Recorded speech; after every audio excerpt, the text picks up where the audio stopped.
everyone, and welcome back to Coffee Talk with Karen B. That's me.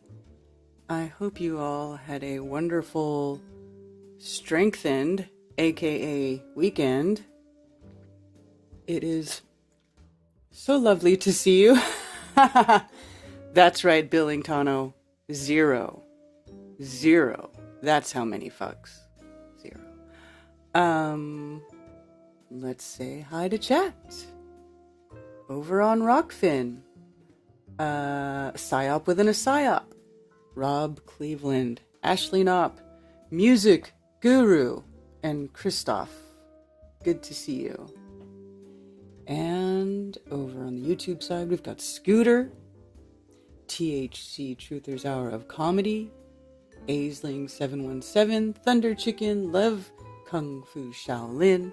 Mr. O'Gill 246, Singe Man, Spicy Sarah, whom we had sushi dinner with last night. Oh, it was so good to go out and like have a little adult double date.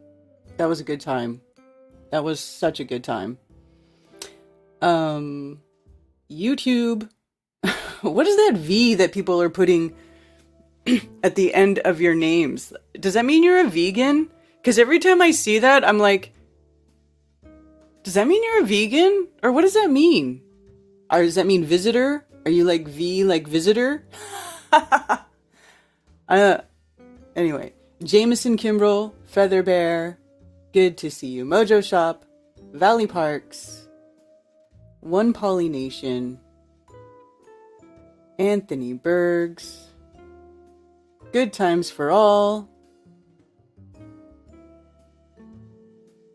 Rob Cleveland, I'm the blankety blank, and Dr. Law 0206, Virgin, haha. Oh, it's to scam people into thinking you're verified?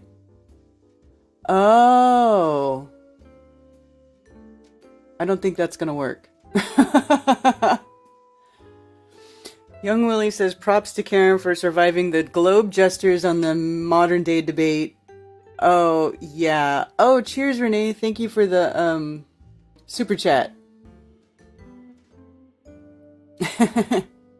Yeah, the debate, the modern day debate. Did you guys see that? Was that even, like, really a debate? And also, I'll be the first to say that Witsit was the one handling that. I mean, he's done so many debates, you guys. I haven't done debates in forever. I avoided them like the plague for years because of what you guys saw on Friday night. I didn't want to deal with that. I just haven't wanted to. Just, you know, people have asked me to do debates for years, and I mean, you see what it ends up being like, so I just didn't for a really, really long time.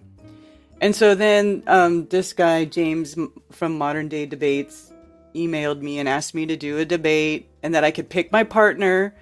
And he told me who it was. So I knew I wasn't going to get like bamboozled, or at least I was relatively confident that I wasn't going to get bamboozled into being stuck on a stream with some douchebag like FTFE or, you know, McToon or something stupid like that, right?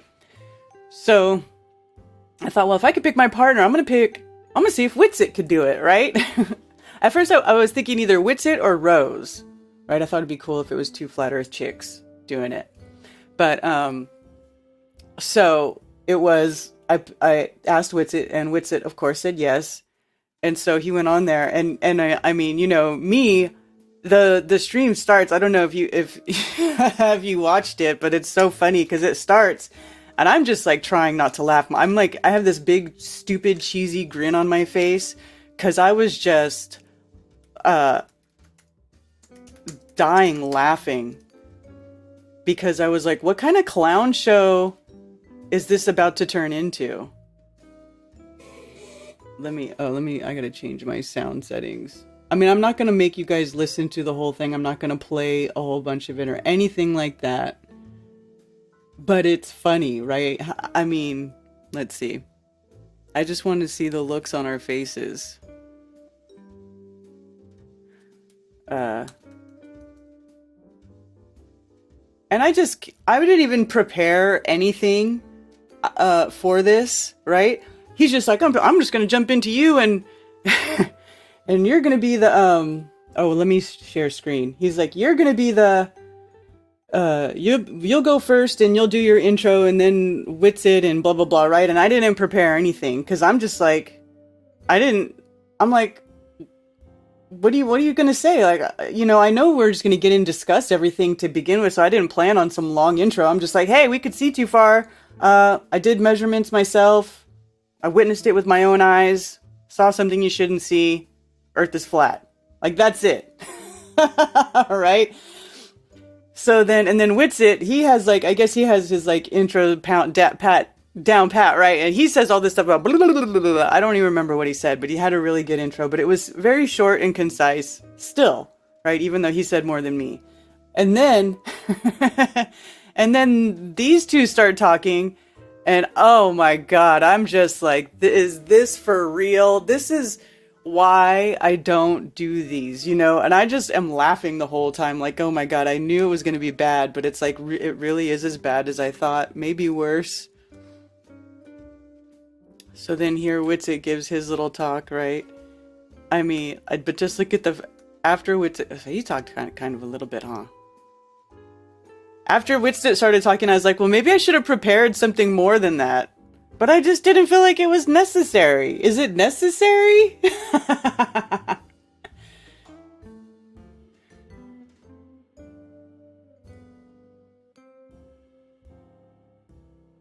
It was painful to listen to the self-congratulating clown and his NASA fanboy sidekick. Yeah, I know. Amy had no arguments, though. Amy just would, Amy would just interrupt and be like, ladies and gentlemen, something something blobbity blah that means nothing and is totally irrelevant to the conversation. Like, what are you doing? Hi, Najla. It's not necessary, right? It's not necessary because all you have to do is let them talk and then start tearing down their bullshit. I was like, not preparing a speech. You know what I mean? Like, come on. I don't believe Taylor is Brenda, no. But the voice is very similar. You know what? That's so funny you say that, because the voice is very similar, Alex. Now that I say that, like, when I recall Brenda's voice in my mind, Taylor did sound like Brenda. Yeah. Try to be like Kathy Griffin, right? And it wasn't even funny. It wasn't even funny. So anyway, you could see Austin is like, was rolling his eyes when these people were talking. Oh wait, is that Austin?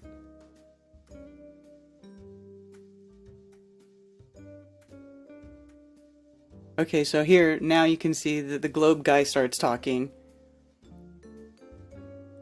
And Austin's face.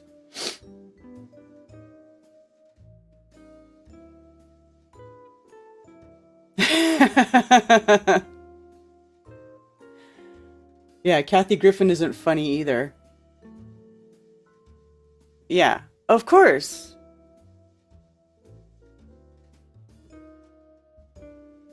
Yeah, he did use the whiteboard later on. Simple physics, geometry, and optics, to name the basic, the most important things, and which understood properly can explain and demonstrate the Earth's round shape. So there's a couple ways beyond that. I think Taylor sounds more like a girl than Brenda, though, to be honest with you. From space, it's called the that's just my opinion. I'm sure there's others, but it's called the Himawari 8 weather satellite. It's a live feed. You can see the entire globe. It's not the entire globe compilation of pictures. And, get Austin. He's like, I can't believe what I'm listening to right now. And I'm like, is this for real? Holy shit. Jeranism proved that the Earth is curved when he did his famous experiment where his friend went out on the lake, so ridiculous. Bringing Jeranism. They always try to say that flat earthers proved the globe. Ugh. That is so retarded. So you guys literally think that we were able to prove the globe when all of the scientists beforehand were not able to actually prove it. It's all just based on assumptions. But we proved it, right? Right. I don't think so. It's unlistenable. Yeah, Himwari 8.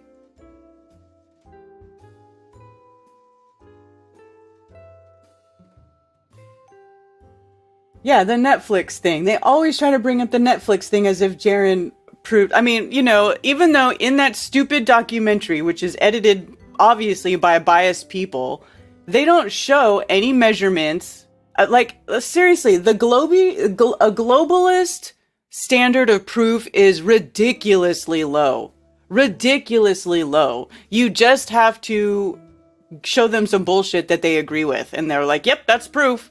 I mean, seriously, because there's no measurements in that movie, like literally no measurements. Everything's all chopped up. There's no diagram showing what they showed or what they measured, anything like that. I mean, it's absolutely ridiculous, right? And they're like, oh, why don't you guys publish a paper? Well, first of all, no mainstream science publication is going to allow anybody to publish a paper in a publication such as that, where that shows that basically most of modern science, most of mainstream science today is based on lies. Like they're never. I don't know why people think that mainstream science is going to let you debunk them. It's never, ever, ever going to happen. So what I want to show you guys is the PDF that, and I know probably maybe a lot of people haven't looked at this for a long time. This is the PDF of the measurements that that our group did over the period of a couple of years. I think it was a little over a year, maybe around a year. Where we went to Lake Balaton in 2018, which is the one that I was part of. And then we also did measurements over Lake Isil in the Netherlands, but all of it was documented. It was heavily documented, and you can see here is a 118-page PDF. Through our previous experimental attempts, we have found inconsistency with the curvature of the geoid model over the water surfaces, and we assume that the theoretical calculation of curvature on the surface of Lake Balaton and Lake Isil is non-existent. We are researching whether these lakes have a geopotential surface anomaly or all water surfaces are non-uniform with the geoid surface. Okay? So, basically it's saying, hey, we have this geoid model of Earth says it's round, but we're not measuring that on the ground and it doesn't match the size that we're measuring, right? That's what we're saying. Now we did publish this. This is up for anybody to look at. We've sent it out everywhere. It gets totally ignored. Nobody ever brings it up or talks about it. In order to achieve a long distance curvature measurement on a water surface, a terrestrial laser targeting method is used. This says SALAD, super accurate laser aiming device, but really it doesn't even have to be that. You just have a laser, hold it level, have somebody on the other side, and just have it be far enough where the height of the light source over the water is low enough and it's far enough that it should be hidden by the geometric curve or the geoid shape of the Earth, right? If water really does conform to the outside of the ball, then this is the best place to find it and see it, right? Through analyzing the error source models of curvature testing, optical configuration of the testing devices have been optimized. Several targeting distances in different ambient conditions in different locations have been tested. Okay? Because what do you do? That's what real science is, right? Observable, testable, repeatable. Okay?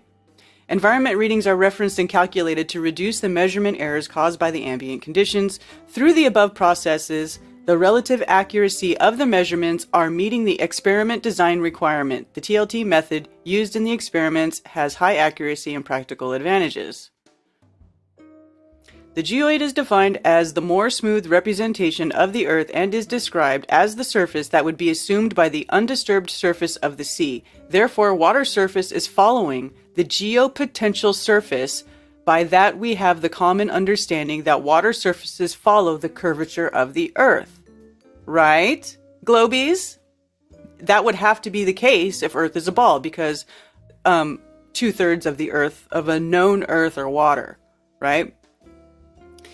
Topographic surface is measured with different surveying methods, all based on the assumption of the WGS-84 model. The required accuracy depends on the needed deliverable output. Accuracy refers to how closely a measurement or observation comes to measure a true or established value, since measurements and observations are always subject to errors. By analyzing the error source models of curvature testing, optical configuration design of the testing device has been optimized. The precision of the TLT measurement is expected to be within 1% of the volume compared to the target hidden height calculated on each measurement distance to get a definitive result. The accuracy of terrestrial laser targeting method is affected by the angle of light, distance from the object, and weather conditions. Considering those limitations, the research will evaluate and compare accuracy with the volume of expected target hidden height calculation. Okay, so we do publish papers, right? We do. Nobody reads them. Or if they do read them, they throw it in the trash or they don't talk about it because they don't have an answer for it that fits with their mainstream nonsense, right?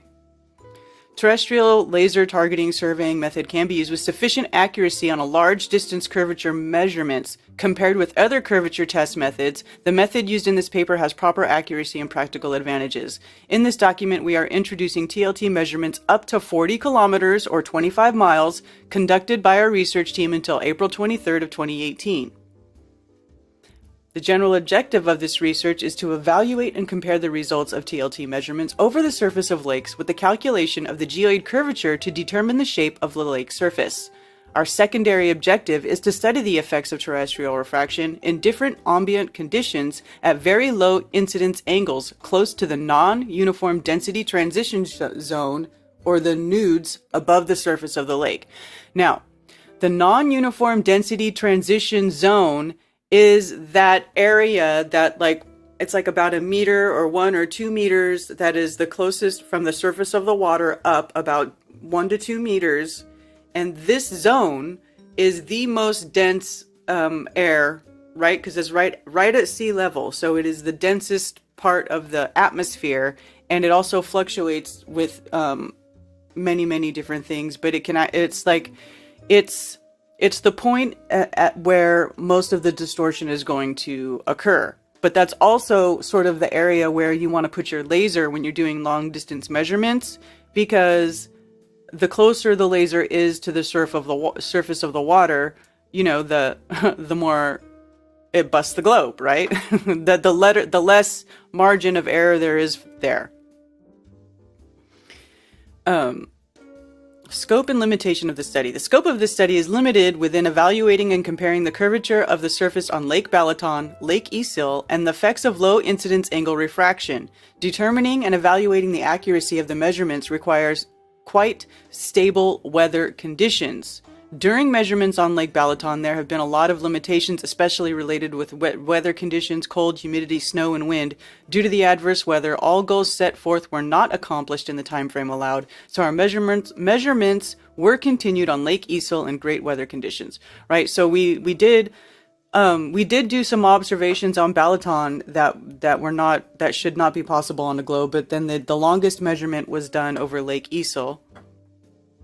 This document can be used as a springboard for further studies for those who are interested in the research of water surface model measurements. We'll introduce our measurements one by one and guide you through the experimental process, the environmental conditions, the curvature calculations, optical and geodesic correction factors, the references and terms used, as well as the explanation of the results. I actually keep a copy of this PDF on my Google Drive, and anybody who wants a link to it can have it, and you can read through it, and you can share it. Check out the moon. Is that a guy? Carrie, I don't know. Taylor, it could be a boy or a girl. That's a one of those names. It's like, it's Pat. And Pat's friend Taylor. And their other friend Chris. You know what I'm saying? Like, it could be either or.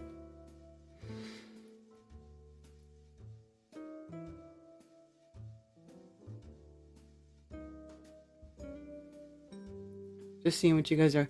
Water would not lay flat on a ball, which is why we use water, not land, to look over. Exactly. Here's the thing. If you look up a water level, like, it is the most accurate level there is a water level, and it's supposed to be more accurate than a laser. A water level is more accurate than a laser. And the laser goes in a straight line. Like, you can watch it going in a straight line. You can visibly look at it going in a straight line. So water clearly is water level is also a straight line. Let's see.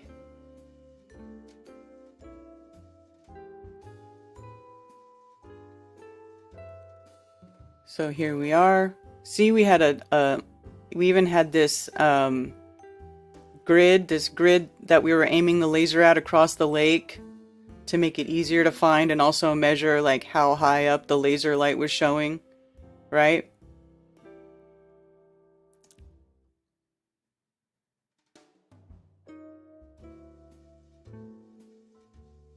We determine the lowest minimum altitude of the laser beam on the curved surface model at the target location using AutoCAD with 14 digits precision and comparing the results with curvature calculators. Then we calculate the corrections for the height above MSL mean sea level, the WGS 84 ellipsoid model, and the difference in geoid undulation. Laser light travels in a straight line in a homogeneous medium. Light bends due to different refraction indexes in a non-homogeneous atmosphere. We calculate the direction and amount of refraction to show how much laser beam deviation affects the measurement outcome. In a non-homogeneous atmosphere, where the index of refraction increases with height, rays of sufficiently small initial elevation angle are refracted upward. This curvature is proportional to the rate of increase of the bidirectional index of refraction with height.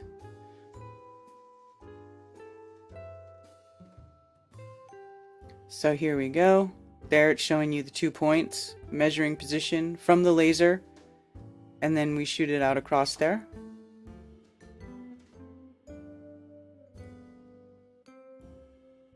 Here's how we were shooting the laser. We had telescopes that we were spotting with, P900s. Geoid undulation is the term used to describe the distance of the geoid above or below the mathematical reference ellipsoid. Geoid undulation is the same level in both positions. Lake tides are known to have amplitudes of up to 10 centimeters in large lakes. In case of Lake Balaton, the shallow depth and the relatively low water volume of the lake suggest this effect would be even smaller. During long-term investigation of water movements conducted in the 70s, no evidence of lake tides was observed. Therefore, we do not expect tides to have influenced the lake level. So the freshwater lake, the large freshwater lake, does not have tides, which we know. Measurement 1. On the 22nd of February, the blue laser pointer was at the opposite shore of Sealfolk. To help the targeting of the laser position, the pointer was held in hand at 1.5 meters above the lake, 6 miles away at 1.6 meters above the water level.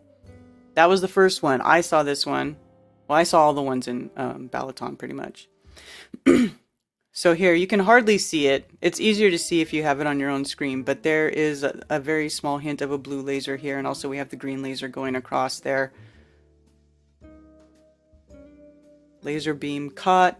So at that distance, 12 kilometers, distance calculations based on a spherical model results in a target hidden height of the measurement position at 4.57 meters.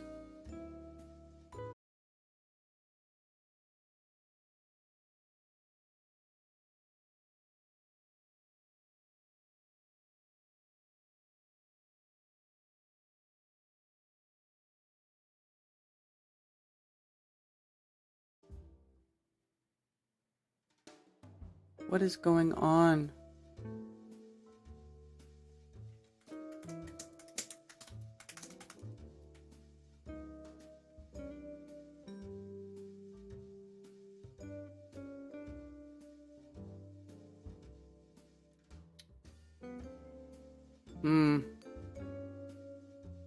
Sorry, you guys. I just happened to notice that YouTube was giving me an alert, although I'm not getting... Everything looks good on my end, so... Twitch is still running, I believe. Oh! Well, it looks like Twitch restarted.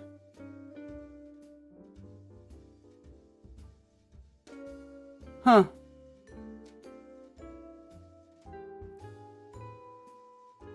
I don't know what's up with that.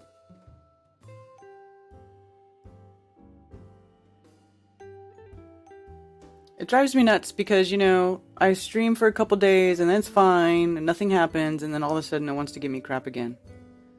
Oh. Oh, cheers, Trinity. Yeah, thanks for inviting me. It was a good conversation. Right? It's a conspiracy. Am I still going on Rockfin? Yeah.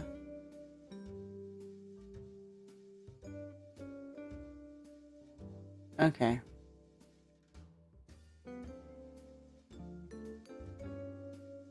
Okay. All right. Anyway.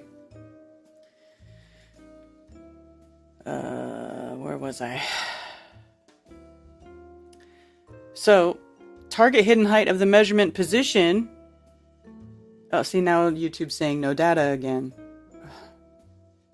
Target hidden height of the measurement position at 4.57 meters, or 15 feet.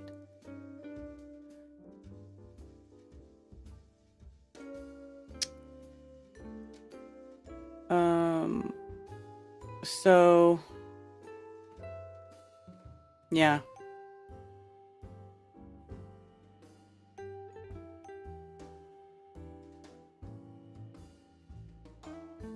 Bunch of math and stuff. I'm not going to read that out to you. But then we talk about the temperature on the lake. The temperature of the lake was 2 degrees and the night air was around 3 degrees.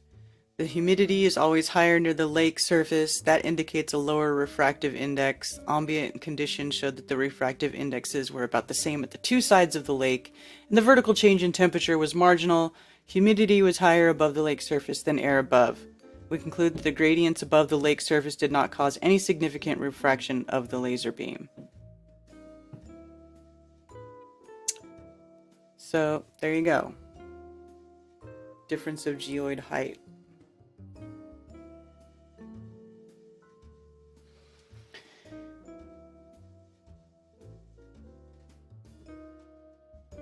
But then there's 7 measurements. So here's another one. This is the second measurement.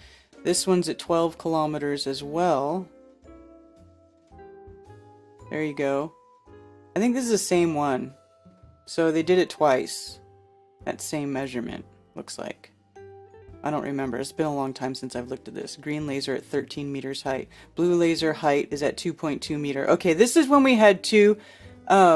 we had one laser up in like the second floor of the hotel, and then the other laser was down on that patio in that previous picture that I showed you guys, where it's outside and you can see the telescope and the cameras and stuff. So at one point we had 2 lasers going, and one was raised up and one was down on the ground, and you can kind of see the difference here, you know, very subtly, you know, you can see. This one's a little bit more clear because it's higher up. It's not going through as much of the distortion.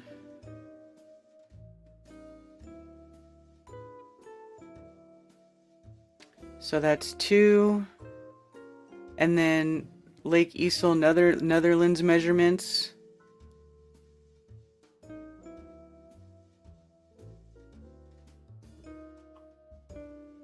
Measurement 3, this one's at 21.6 kilometers or 13 miles.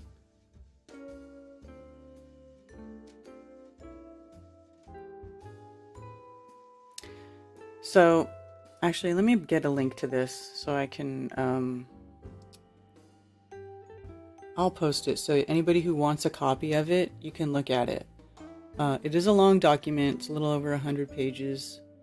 But it's very detailed. You know, this is, I like to show people this because it just shows you that people do the work. Like, you're not going to find anything like this, any sort of document that is as detailed as this. Get link. Copy link. You're not going to find any document that is as detailed as this by any globalist that proves that you can measure Earth curvature on the surface of the Earth, right? There you go. If you want to download your copy or be able to look at what, I think you can download it from that link, of a 118-page document with 7 different measurements on there, explicitly outlining what we would expect to find if the Earth was a globe the size that they say it is, by doing some simple spherical geometry. It doesn't even have to be spherical, it's just 2D, just regular geometry. You can see that we are seeing things that should not physically be visible. Okay? And this guy, this ridiculous dude, talking about how refraction makes the light go around the globe and make it easy for you to see farther, that is such a load of horseshit. And then he tried to say that light can only refract on a globe. That's so stupid. So, oh, there's a pool. Imagine like a big Olympic-sized pool. That pool will measure flat, right? Because it's a pool. It's not and the Earth is so big, right, that there's flat parts. Remember, he was saying like, this you're not going to measure it's flat here, you know, with his stupid little pen, because he's saying the globe is so big that it's going to measure flat on short distances. But he doesn't get that they give you a size. Like, we should be able to see see Earth curvature in a measurable distance. Like, it should happen. Because actually, by their numbers, Earth is not that big. They have told you that it is so big, and most people just don't have, are just not that good at maybe picturing things in a 3-dimensional way, right? Like, a lot of people have a lot of problems picturing things, imagery in their mind of a description of something, right? So people just assume, oh yeah, that makes sense. It's so big that it would just seem flat, even though it's not. But realistically, by the numbers they give you, I mean, the curvature should start being noticeable in less than 10 or 20 miles in certain areas. I mean, of course, areas that have more topography and stuff, it wouldn't be as obvious, but I mean, it should be measurable. So anyway, this PDF outlines exactly, you know, what the numbers are. Of course, it's not to scale, but it doesn't matter. The numbers are correct. It was all worked out in AutoCAD. You know, people want to say math is reality. Okay, well, double check your numbers in AutoCAD. Make a model to scale. You'll never see any of them do it. Because if they did do it, they'd realize that the Earth was not a ball, and they would have to STFU and go home with that BS. All right? So there you go. Not one globe you will try it. That is right. And it's out here for real peer review too. Like, that person wants to talk about peer review, but when they talk about publish the paper and have it peer reviewed, that's not peer reviewed. Is not what they think it is, right? Peer reviewed is like putting it through like the scientific establishment, you know, heads of everything, and they all have to read it and they have to approve it and say, oh yes, this goes along with our agenda, this goes along with our propaganda just beautifully, we approve this. And then they'll say, oh yes, it's peer reviewed, and yeah, it's true, or it's good info, and we'll put it out as a peer reviewed piece of information. But that's all it is. Does this fall in line with our agenda? Is this something that will help us push, you know, does this go along with the mainstream model of science, or whatever they're pushing as science, right? But if you, but this, I consider this paper to be under real peer review, because we put it out there for absolutely anybody to look at and to try to debunk. We tell you where we go, we tell you what locations we measured at, and anybody is free to go back to these locations and to disprove what we have done here. Anyone. That is real peer review, right? We're not going through some, bullshit, heads of departments of fucking Rockefeller universities, indoctrination camp level 1000, right? Or whatever. This is for everybody. Anybody can look at this, and anybody can go try to copy it and debunk it or repeat it. And you'll never see something like this come from the Globe side. Ever. Ever. I know, because we've been looking for years. Flat earthers have always been here. We've been here for hundreds of years, trying to bang the drum of we are being lied to.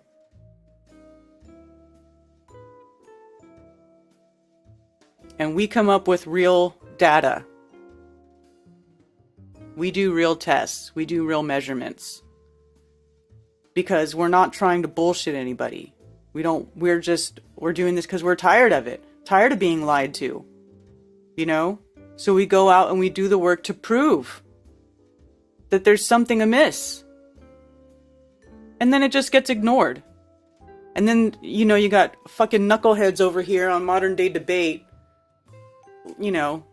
Wannabe Kathy Griffin fucking Rocky Horror Picture Show talking about, science. You don't understand science. Like, get the fuck out of here. I don't understand science. But you haven't done a scientific thing in your fucking life. Besides take pharmaceutical drugs. So, anyway. Yeah. Karen, okay, Cammy's sending me an article. Let me open it. What is this? Haha. This is great. Hundreds of gibberish papers still lurk in the scientific literature. This nonsensical computer-generated article spotted years after the problem was first seen could lead to a wave of retractions. Haha. That's funny. That's fun. Oh my gosh, you guys, you know what? Hold on. I never did open my phone line. Let me do that right now. Crapola. I forgot it.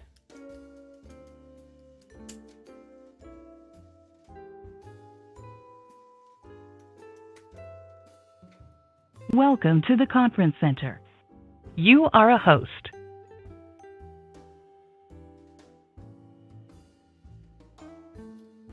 All right. Phones are open. 848-222-2480 is the call-in number in case you would like to call, chit-chat with me, Karen B. Yeah. Yeah. Peer-reviewed. Nonsensical research papers generated by a computer program are still popping up in the scientific literature many years after the problem was first seen, a study has revealed. Some publishers have told Nature they will take down the papers, which could result in more than 200 retractions. The issue began in 2005 when 3 PhD students created paper-generating software called SciGen for maximum amusement and to show that some conferences would accept meaningless papers. The program cobbles together words to generate research articles with random titles, texts, and charts, easily spotted as gibberish by a human reader. It is free to download and anyone can use it. By 2012, computer scientist Sibrel Lab had found 85 fake SciGen papers in conferences published by the Institute of Electrical and Electronic Engineers. He went on to find more than 120 fake SciGen papers published by the IEEE and by Springer. It was unclear who had generated the papers or why. The articles were subsequently retracted or sometimes deleted, and Lab or Labby, I don't know what that is, released a website allowing anyone to upload a manuscript and check whether it seems to be a SciGen invention. Springer also sponsored a PhD project to help SciGen papers, which resulted in free software called SciDetect. Springer is now part of Springer Nature. Nature's news team is editorially independent of its publisher.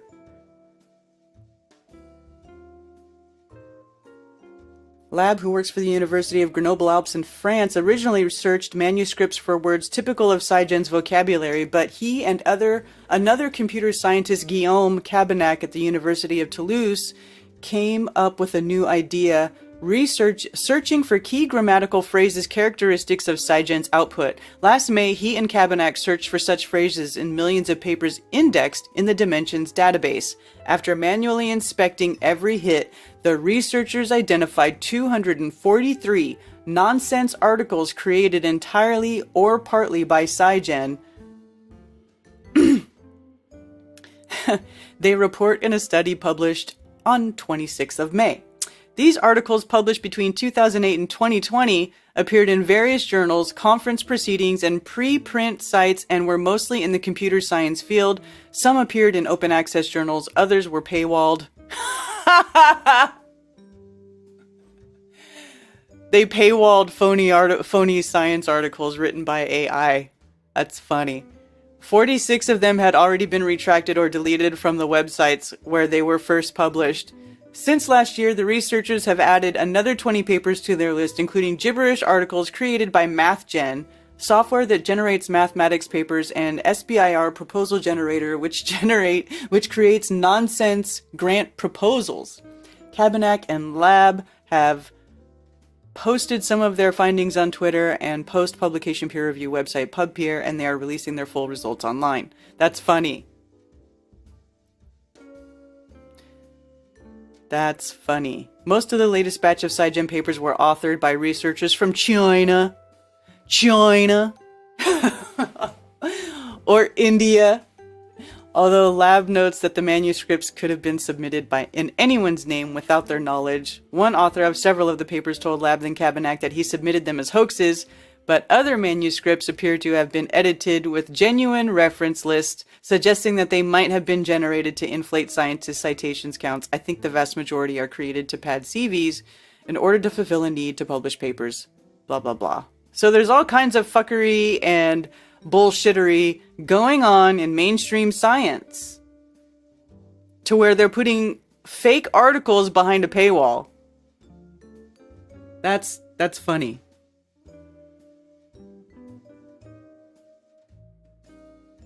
Sponsored by Tavistock. Right, exactly. Hey, boy.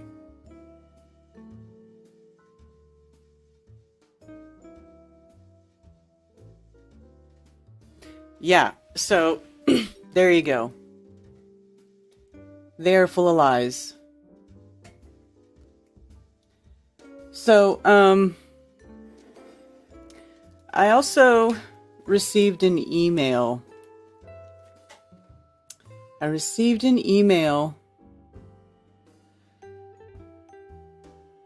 From a man. Let me see if I can find it here.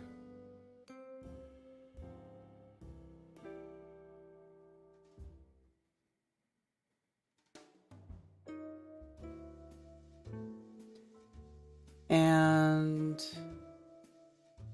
where is it?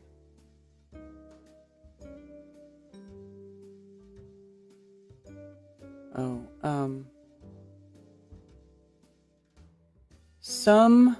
some atheist guy wants to talk to me about flat Earth, and I feel like that is like a huge waste of time. I'm not sure that I want to do that.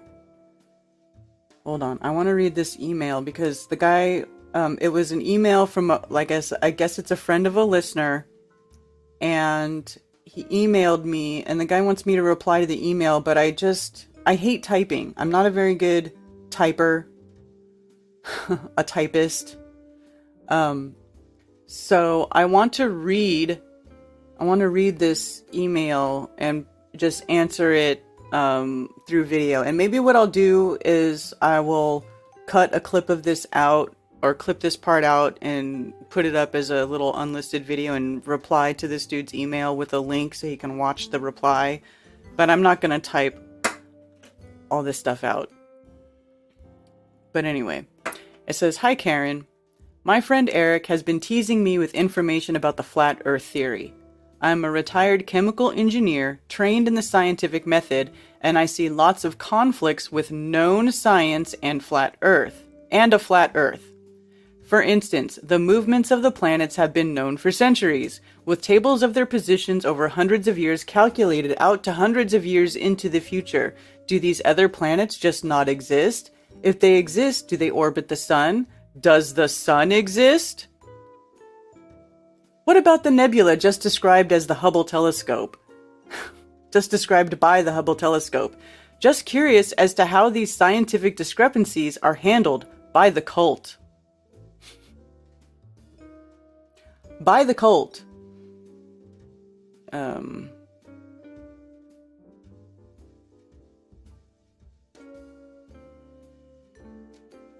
By the cult. Let me get back to that. Let me put up a good picture here. Do we have one? Here, I'll put this of our measurement. By the cult. The cult. Of even greater import, however, is the implication involved in the creation if the earth is really flat. Does the cult have an epistemology which explains who has tricked us or why? Does this change our relationship to God's creation? Is there a printed summary of the whole belief set consistent with a flat earth? The meme seems to have some sticking ability, and I am curious as to how such an anti-science view can have such public appeal. Your consideration of my questions will be appreciated. My skepticism is understandable as I am trained in scientific methods, but I assure you my interest is real and I do not arrive at conclusions without examining all the available facts.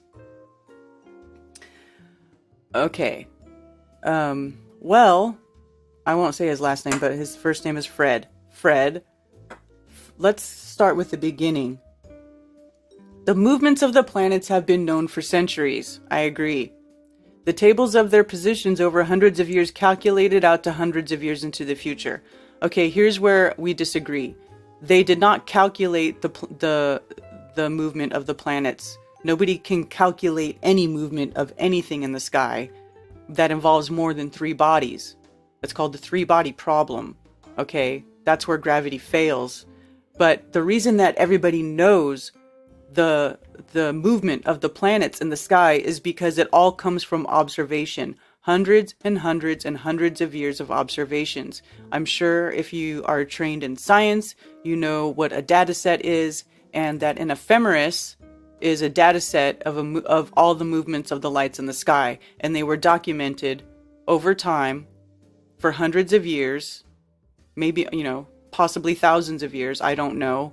But they took meticulous notes of where these planets went and where they went in the sky and where they all moved, their motions. And then they saw that they repeated in a cycle. And then they broke them down into different cycles. So what you can do, Fred, is you can look up something called the Saros cycle, Saros cycle, which is the cycle of the eclipses that happen repeatedly over and over and over. And you will see that they do repeat, and that after a certain number of years, the eclipse comes back to the same position that it was so many years before. I don't know what it is exactly. It's like 18 or 19 years or whatever, but they have it broken down into different sections. But you will see that these eclipses repeat themselves and the stars go back to their original positions every year. It's like a reset, right? So yes, the sun exists, but for the flat earth, the sun is a small and local light, just as the moon, and they're both about the same size and at about the same height above a level stationary earth. The sun is not 800,000 miles wide and 93 million miles away, and that the moon does not just happen to be 40 times smaller and 40 times closer, because that is ridiculous, that by chance out of a big bang. I mean, how do you even believe this stuff if you're a scientist, that some crap exploded and turned into everything that we see now? I mean, if you blow something up, if you blow, I don't know, anything, any object up into a million pieces, how long do you have to sit there and wait and watching that shit before it reassembles into something else that you find recognizable? Do you think that's ever going to happen? Do you think 1 billion years is going to make that pile of garbage turn into some, high-tech piece of machinery or something, some fine piece of art, just by sitting there and letting time pass by? Bendy space-time? I mean, how do you guys even believe this crap? And it's funny because I say that, but I used to believe it. And all it took was for somebody to get it in me to question this. And then once I started questioning it, like as if it wasn't real, rather than assuming it was, well, then my outlook really changed. And then I started to see that the answers weren't really satisfactory to what they're telling you. Now, as far as nebulas and stuff out in the sky, they have these huge telescopes that they look out into the sky, right? And all they're seeing is lights in the sky. It's a light. I don't know what a nebula is. Nobody knows what a nebula is. If you see 3 different boxes, let's say we have 3 boxes, they all look about the same, okay? And they're just out in this big field, and they're way over there, and they're different distances away. Can you tell me the size and shape and what those boxes are made of without going over there and actually physically looking at them? Just by looking at them through a scope, by measuring the color of the gases around the box. Do you think that's going to tell you what size that box is, how far away it is, what's inside of it? Because that's literally what they're doing with the lights in the sky. So, when you refer to Flat Earth as the cult, I mean, any sort of group could be referred to as a cult, and I know people like to refer to Flat Earth as a cult because people who are in Flat Earth are so staunchly rooted in what they say, because we've questioned it, because we have questioned our beliefs. We have sought out to actually physically prove that what we believe is true, and we weren't able to do it. And, we have a love of truth. So once you have a love of truth and you want to be intellectually honest with yourself and what you see, well, then you can realize that the globe is got so many faults in it. There's so much about it that doesn't make any sense, and absolutely none of it has been proven. And I don't want to hear this garbage about, NASA pictures, live feed from the ISS. All of that crap is fake. NASA is a propagandist tool, a propaganda machine. So, you can't believe anything that comes from them. I really find it funny that people would trust anything from a government agency. So let me ask you this, Fred, how many government agencies do you trust with your life? Do you trust the government? If the government showed up at your door, hi, I'm from the government and I'm here to help. Do you think that's a good thing? Because I don't. Do you think the government tells us the truth about everything? I mean, especially if you're in science and you're trying to get grants and funding for whatever, if you ever have to do any of that as a chemical engineer, then you know how corrupt it can be. I mean, you have to step outside of your scientism cult, because to us, scientism is a cult, because you guys are believing things with absolutely no proof. And then when we ask you, hey, can you prove that the Earth is a globe? Because people like to say, oh, but the Greeks knew it thousands of years ago. It's been known for thousands of years that the Earth was a globe, you fucking moron. But actually, no, it hasn't been known that. And this whole Eratosthenes thing with the sticks and the shadows, you can replicate that with a small local light on a flat surface. And even Neil deGrasse Tyson says that. So for our end, we look like the globe. It looks like the globe is a cult because you guys can't even prove what you believe without appealing to authority or going through some government agency or saying that, or, you know, just brushing it off as, oh, somebody smarter than me figured it out already. I don't have to figure it out. We just know it's true. No, you fucking don't. No, you don't. Of even greater import, how is the implication involved in the creation if the earth is really flat? Does the cult have an epistemology which explains who has tricked us or why? Yeah, it's called, well, okay, the cult. Okay, we're not a cult. But is there an epistemology as to who tricked us or why? Well, take your fucking pick, buddy. I mean, there's liars everywhere. And, you know, a lot of people who are involved in the trickery are just complete brainwashed idiots. It's called compartmentalization, right? They've all been programmed to believe that the earth is a globe, and they've been brainwashed into believing it. And so, and they, you know, are so wrapped up in it. They've been in it so long that they fight to protect it. They're like, no, this is what it really is. And what does it change? If the earth is flat, well, do you read the Bible, sir? I don't know. You know, I don't like to use the Bible as proof, but, you know, a lot of people who read the Bible, I mean, if you read the Bible for what it says and you don't go through some preacher with his filter, his globy filter over what it says, the Bible says that the earth is the center of all creation. It is established. It is level. It cannot be moved. The clay is laid out like, or the earth is laid out like clay under a seal, right? And there's certain things that happen in the Bible, certain stories that, you know, things that are said that don't make any sense on a ball earth. Like, as for instance, going above, so far above the earth that you can see all of creation. If the earth is a ball, you can't even see half of it at the same time. Not even half. Because when you look at a ball from your optical view, you're not even seeing half of the ball. You think you are, but you're not. Because a lot of it is skewed because the angle of incidence becomes so intense that anything that starts to go around the curvature can't be seen.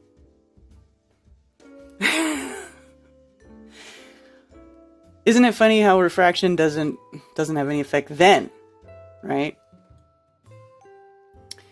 So, anyway, does it change your relationship with God's creation? I mean, that's up to you. Do you want to really face facts that you live in a created realm, therefore the creator could possibly be much closer and much more real than you think? And that there are consequences to your actions? I don't know.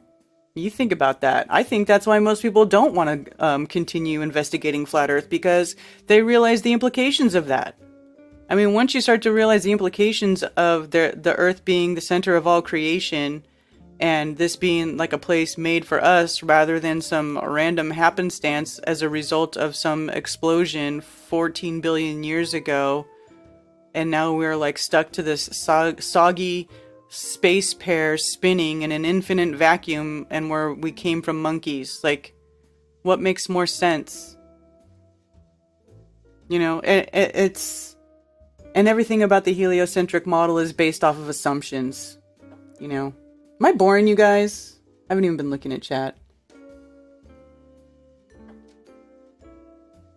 Yeah, you don't need the Bible, Musicians for Truth, and it's not my first go-to, but I do bring it up sometimes because there's no denying its influence, and there's no denying that it does have hold over a lot of people.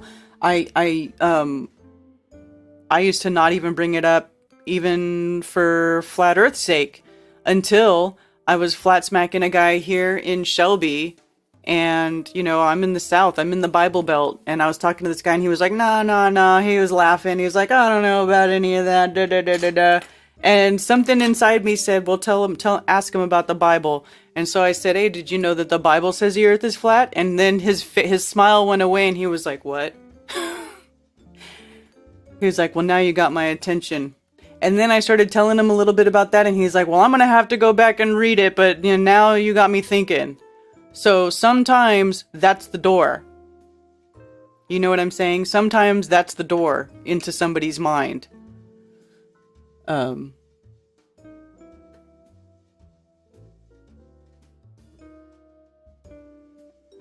So I still keep that in I still use the Bible from time to time when it's necessary. No, not boring? Okay. Dearth will make this a Effie Clock video, someone should. Yeah, I didn't think that I could reply to this email and do any justice to the subject without breaking my fingers off typing endlessly. So yeah, I understand your skepticism, Fred, because I was skeptical too. I thought when I first came across something that was flat Earth, I immediately brushed it off as stupid. I thought it was the dumbest thing I ever saw. It made me laugh. I wanted to delete. I almost unfriended the person who shared the flat Earth video on my timeline. But one day, out of boredom, and I'll just say this. One day out of boredom, I watched a flat Earth video, and I'm going to tell you right now, that was the last day of my life that I was ever bored. That was the last day I was ever bored. I have never been bored since the boredom that drove me to click on that flat Earth video and watch it. Okay, so then I watched it, and it was a flat water, flat Earth video, and where he just goes over all of the very logical reasons why the Earth can't be a ball. We see too far, water is level, and like a few other things. And he said, but don't believe me, keep asking questions in the video. Don't believe me, keep asking questions.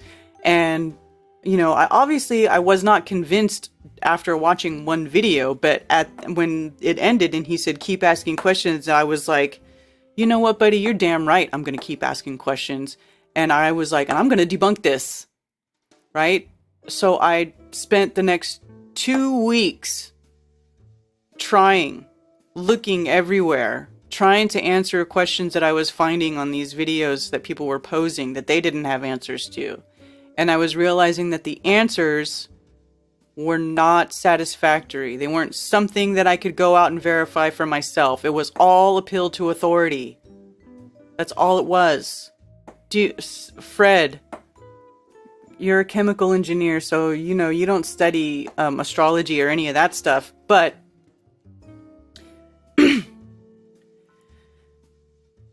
what was I going to say? You don't study astrology or astronomy, right? You don't study astronomy. What was I saying? I lost my train of thought. I looked at something and I lost my train of thought. I'm going to have to edit this down for sure to make it watchable. What was I saying? Something about the sun. What was I going to say, you guys? What did I start to say?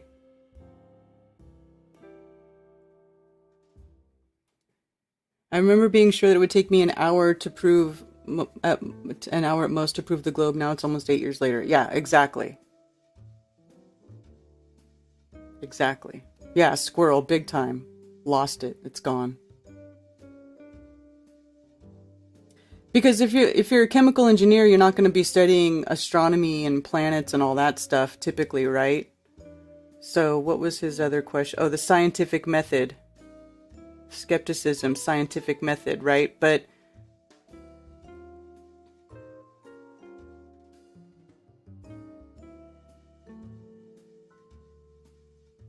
totally lost that train of thought. Maybe it'll come back. It is different science. Appeals to authority. Out of his wheelhouse. Yeah. Yeah. You gotta go, you have to get out and you have to just test it for yourself is basically what it comes down to. And then once you test it for yourself, oh, I know what I was gonna say. It came back to me. I know you don't study astronomy, but like, for instance, how they figured out the distance to the sun. The distance to the sun itself has changed many times over the years. At first they thought it was like 1 million miles or not even 1 million miles, and it was 3 million miles. But it has changed over the years, and they have backward engineered all the numbers to make it fit the heliosensical model, right? The helio-nonsensical model. So for one thing, you need to look into how the distance of the sun was figured out, right? Because they obviously couldn't get in a rocket ship and physically go to the sun and measure it, right? It's all based on assumptions. The way that they figured out, or supposedly how they figured out the distance to the sun, is they saw Venus transit the sun. The orb of Venus transit the sun.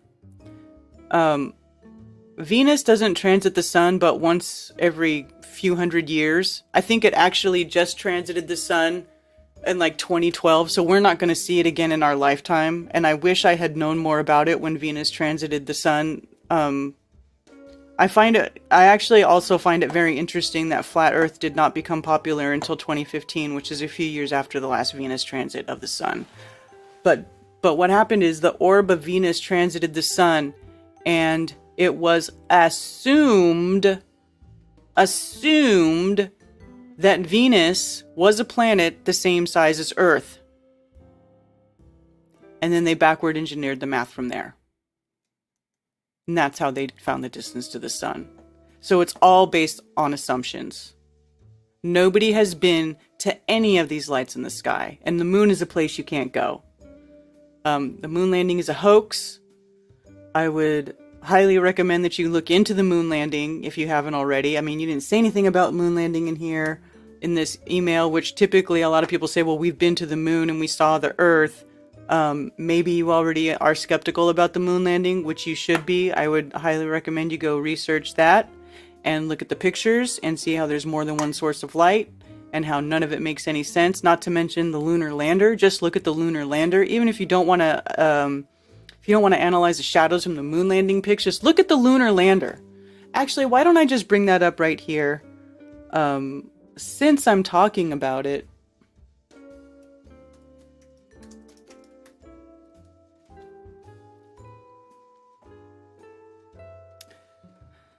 Okay, these are all fake pictures.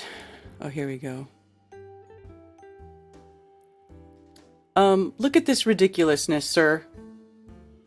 Does this look airtight to you? How about 10 to the negative 17 torr vacuum tight? What is this? Is this supposed to be an antenna? How about watertight? Does this look like watertight to you? Would you get in this and go into the ocean? I mean, all this crap on the outside, it's like, seriously, it's like, what is that? It's like roofing paper.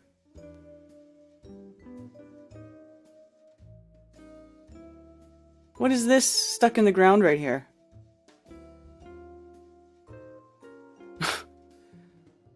I mean, just look at it, dude. This is ridiculous. And then we haven't been back to the moon since the 60s. It just doesn't make any sense.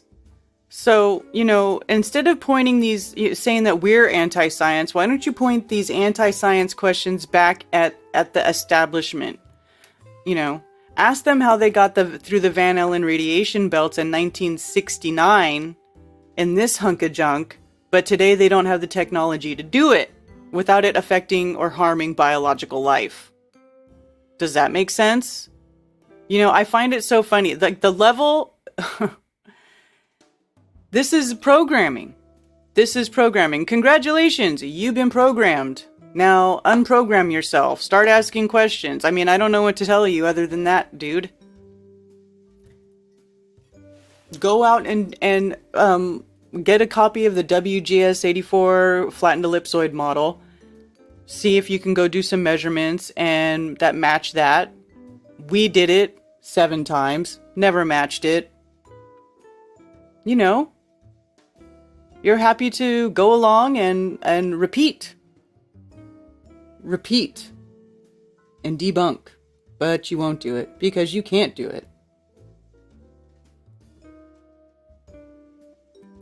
Anyway, I think that about wraps up my reply to Fred. So later on, I will try to make that into a concise little explanation there, and I'll chop out my little ums and my brain farts and stuff. And that'll be that. What do you think about that? My phone's open, by the way, 848-222-2480 if anybody wants to call and talk. Will we hit 74,000 before the end of this stream? I don't know. Are you really that close to 74,000? Go look at the earth yourself. Try to find the alleged ball. It's not there. Exactly.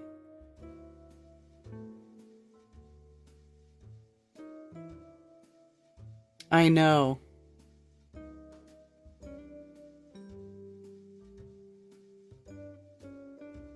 The Reynolds Wrap budget. The lunar lander is the best image to bring up on the app when talking to people about the moon landing. Exactly. Just this thing alone. Just look at the lander.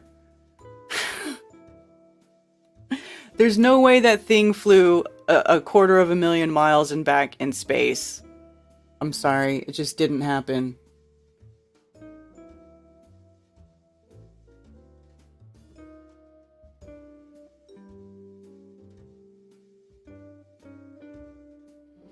NASA are proven liars. Alright. Yeah. So anyway.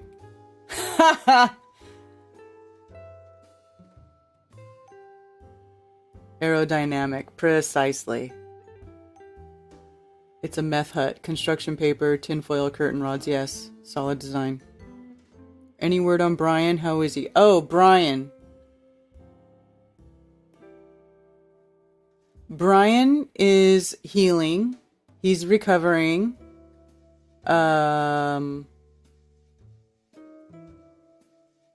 He's recovering and he's doing okay. But you know, Brian needs to start taking better care of himself. That's just all there is to it. And I think you guys should all tell him that he should take better care of himself because he doesn't listen to me. He doesn't listen to me at all. I've been trying for 2 years, and he doesn't listen. So I gave up. Now I just tell him straight up, you just don't give a shit about yourself, do you? I don't want to berate Brian when he's not here to defend himself, but he's fine, he's healing. Ted and I are taking care of him. Mostly me. It's all good. And James and Najla were kind enough to come by and bring Brian some kratom to help him with his pain. So that was very kind of you, James and Najla. Shout out to Grounded Extracts. Let me give you guys a shout out for that. You can go to groundedextracts.com for natural health alternatives to nasty, evil pharmaceutical drugs.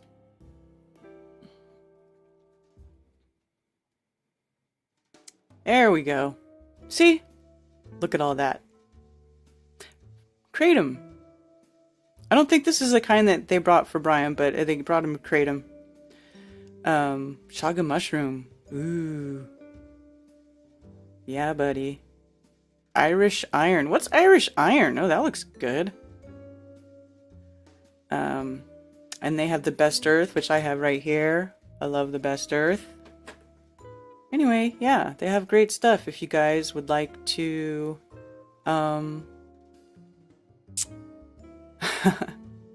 they have even an addiction consultation. Awesome. So if you're trying to get yourself off of pharmaceutical drugs, they can help you. Which is a wonderful, wonderful service to the Flat Earth community. So thank you, James and Najla, for that.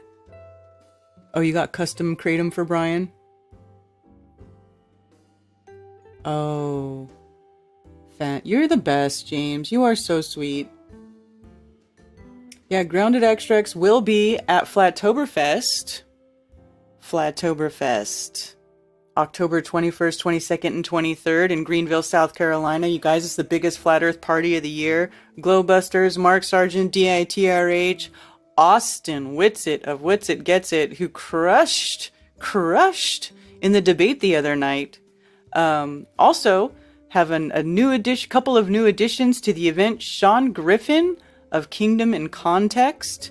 He does a lot of stuff where he talks about the Bible and as it relates to things that have happened in modern times. It's really very interesting. Benjamin Balderson of Odin's Alchemy is going to be speaking at this year's Flattoberfest, and that is going to be very interesting. Also, side note, I will be on Ben's channel later tonight. I'll be on with Ben.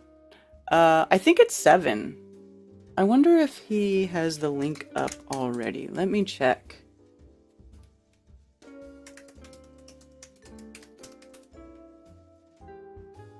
Yes. Oh, look at that. Odin's Alchemy with Karen B. Tonight. So let me share this for y'all. So if you guys like to watch Balderson, I do. I find his shows very interesting and enlightening. So there you go. You can watch me and Balderson later tonight. Yes, everyone come to Flattoberfest. I'm stoked to meet Sean, says Daryl Davis. Yeah, Sean is a cool dude. He's very nice. It's going to be great.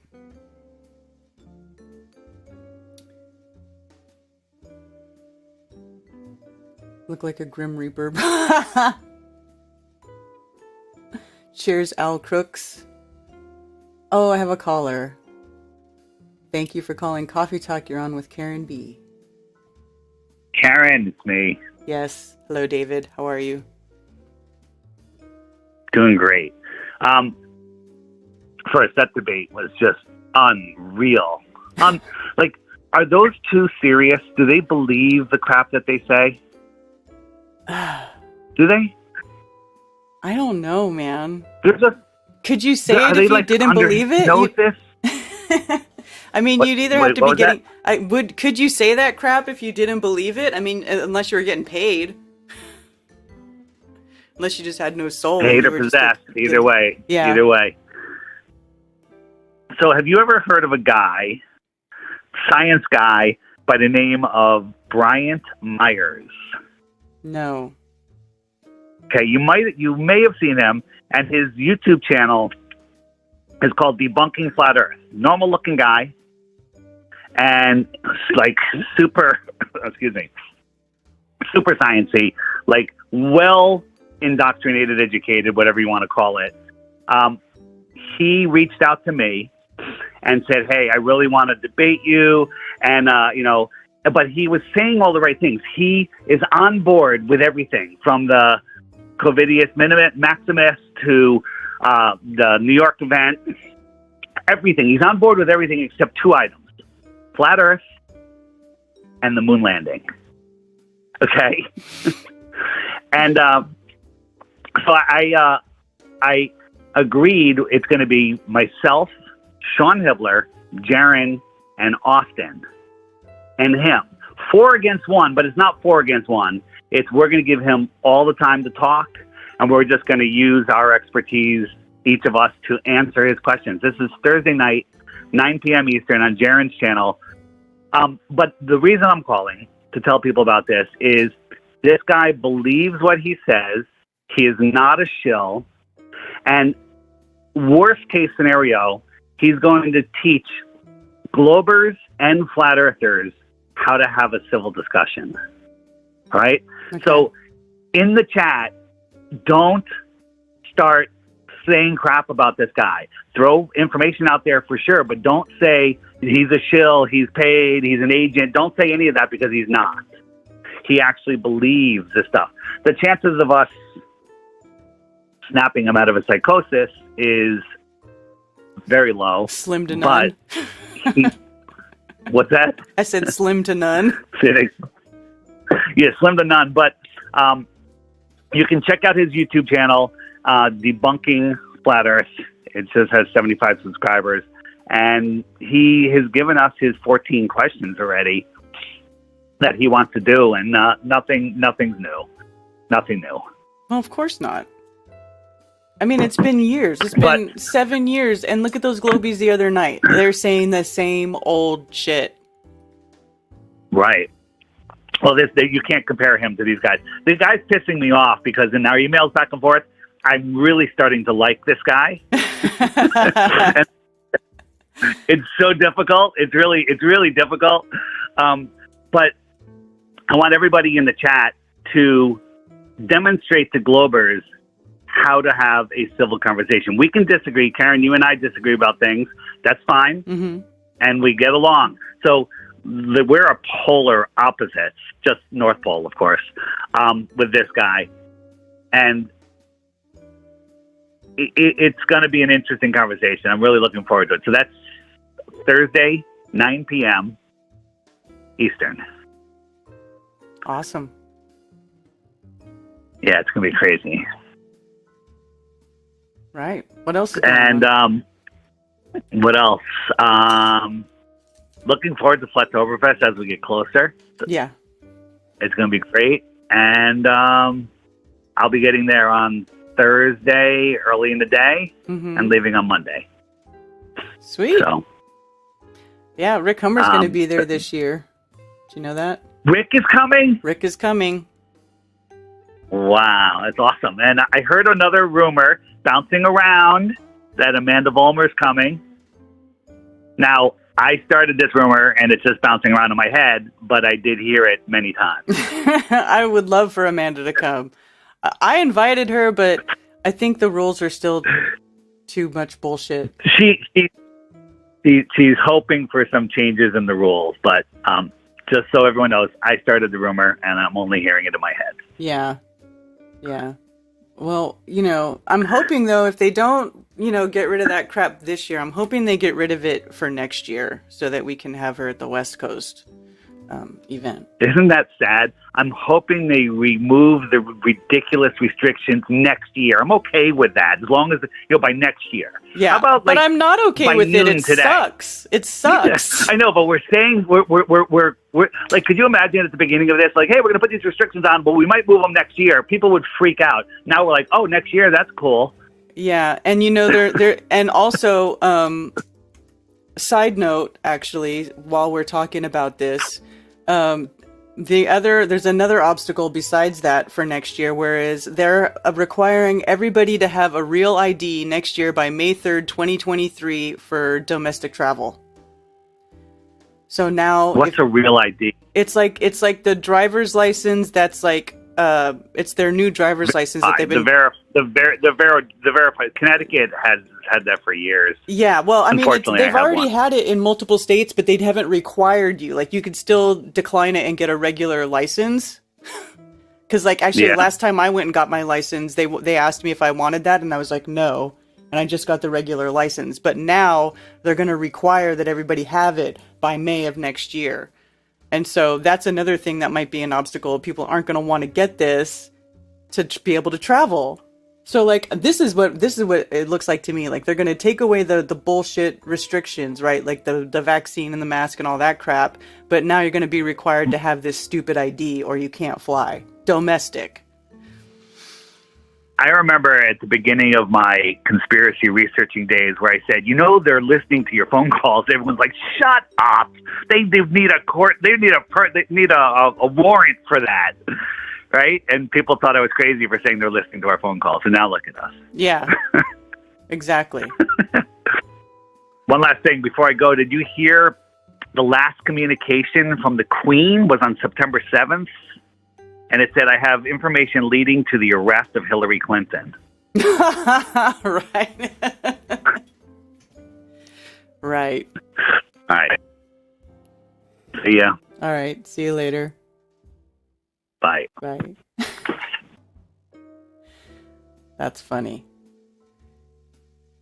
So yeah, you guys. This year, the big hurdle was the whole travel restrictions. Well, this year and last year. As far as getting everybody together for a big event, and now this is going to be the hurdle for next year, you guys. They are requiring this real ID for everybody to have it by May of next year. So if you want to travel, like even me, I might have to get this. Well, it says unless you have a passport.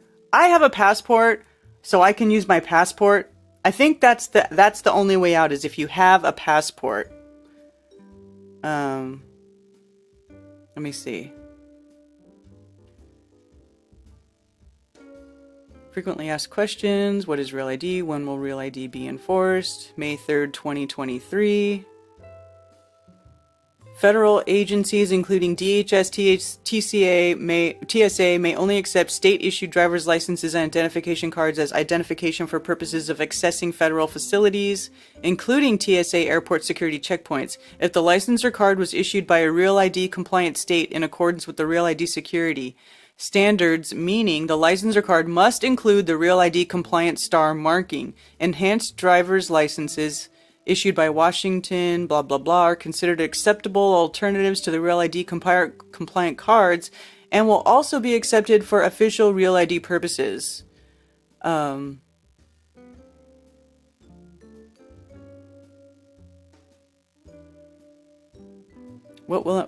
will I need to change how I travel domestically? Beginning May 3rd, 2023, every state and territory resident will need to be present. Will need to present a Real ID compliant license ID or another acceptable form of identification for accessing federal facilities, entering nuclear power plants, and boarding commercial aircraft. The card itself must be Real ID compliant unless the resident is using an alternative acceptable document such as a passport or passport card or state-issued enhanced driver's license. Okay, so that's your workaround. If you already have a valid passport or passport card, you won't need to get the Real ID. Okay, so I have that. So that's it. What minors need to have a driver's license identification card? No, TSA does not require children under 18 provide identification. Blah, blah, blah. Is a passport my only other option?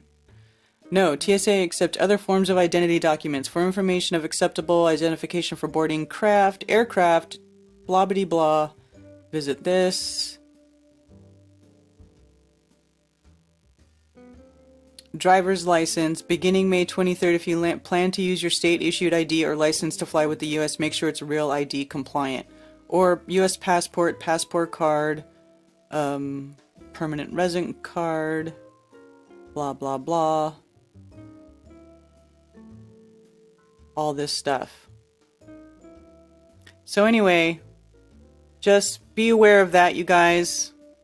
They're never gonna stop fucking with us. You know what I'm saying? They're never gonna stop fucking with us. The chat page is blank for me. You know what? YouTube's been doing that to me here recently too. The chat will black out or it takes a while for it to reload and I'll have to reload the page. But yeah. Never got the new dress. I know.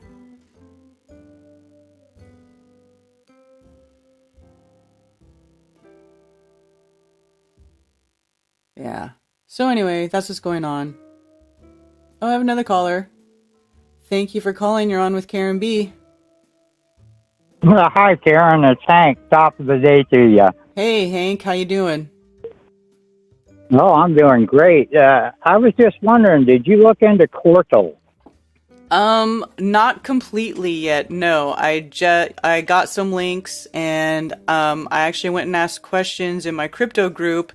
And then I realized that Jaren had a crypto class with one of the founders of Quartal, and I have to go back and watch it.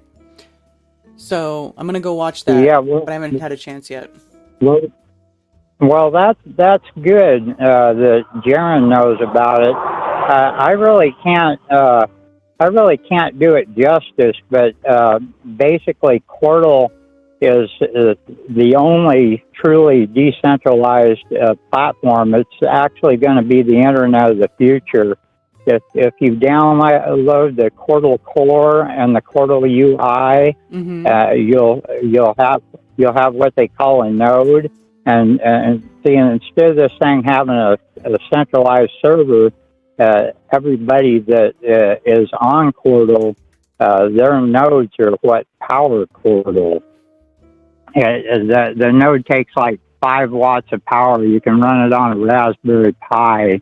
And right now, there's free website hosting. You can trade cryptos if you're into cryptos for like, I think you pay like 3/100ths of 1 penny instead of like fees that we normally get with crypto. and the not too near future, there's going to be a content creator space. It's going to be basically they're going to have a Facebook replacement and a YouTube replacement that where there's no data tracking. The whole thing is totally encrypted. Won't be any censorship. I'd like to see this thing take off because what they've actually built here is a parallel system to the one we find ourselves in. And there's you can't like go mine quartz. You can't none of that shit. There weren't any made. What happens when you download that core and UI, you can start doing what they call minting quartz, which is like a reward for keeping the node going.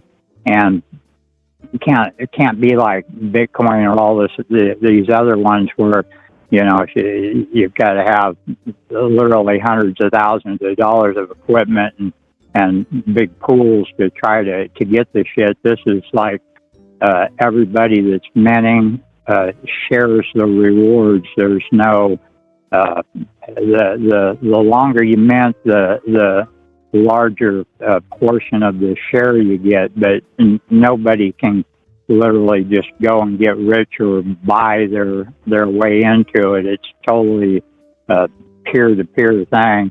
Anyway, I'm pretty excited about it because as far as I'm concerned, it's the internet of the future. But one way to acquaint yourself with it is to download that Quartal Core and Quartal UI, which costs nothing, and get into that space and see what they have to offer.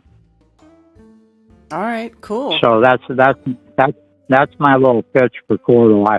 I couldn't do it justice, but if you watch either of those videos I sent you, especially the last one, he explains it in depth. But anyway, like I say, I can't do it justice, so I'm not really going to say anymore. So. All right. Well, it sounds interesting. Yeah, it's very interesting. Like I say, it'll be the new YouTube and the new Facebook, except there won't be anybody collecting data on anybody on any of it. So anyway, that's all I really had to say. Just tell you to have a good strength and a better strength end, and that's about all I got. All right. Well, thanks for calling, Hank. Hey, you bet, Karen. Have a good day. All right, you too. Bye. Bye. Yeah, so this is what Hank's talking about. Quartal, truly decentralized. So it's a whole new blockchain, like a privacy blockchain that they're doing. I'm not sure if it's live now or what. There's tutorials. Anyway, it does look very interesting. I'm going to check it out. But yeah, I don't really know enough about it to talk about it. Explore. I hope they're not Q people. I don't think they are though. But anyway, I did join their Discord and I will be looking into that more. And I gotta go, like I said, I gotta go watch that class on it and listen to the guy talk about it. But anyway, that's what's up. Thank you for calling Coffee Talk. You're on with Karen B. Hey, this is Kyle Adams. Hello, Kyle. How you doing? Doing well. Yeah, I've been getting a video together on the ether after all of our discussions on Globebusters about that, and one question keeps coming to my mind. Okay, so concerning the ether, we get things like the Michelson-Morley, which involves the ether's effect on light, and we also have some theories out there about how about how the ether affects gravity, and there's different departments of it.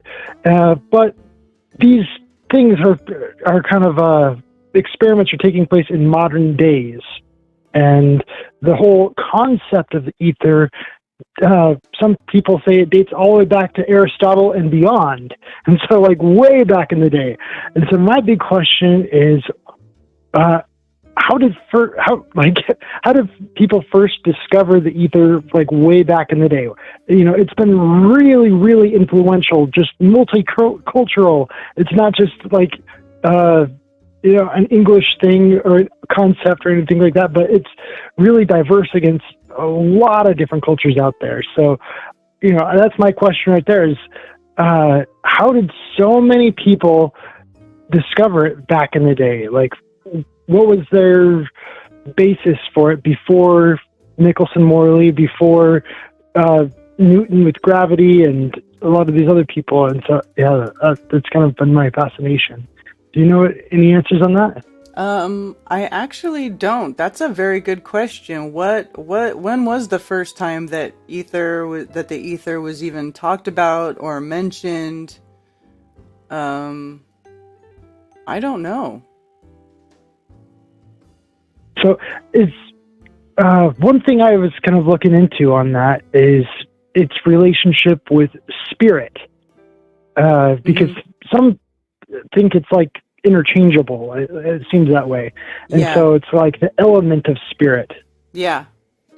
Would you say that's kind of the case?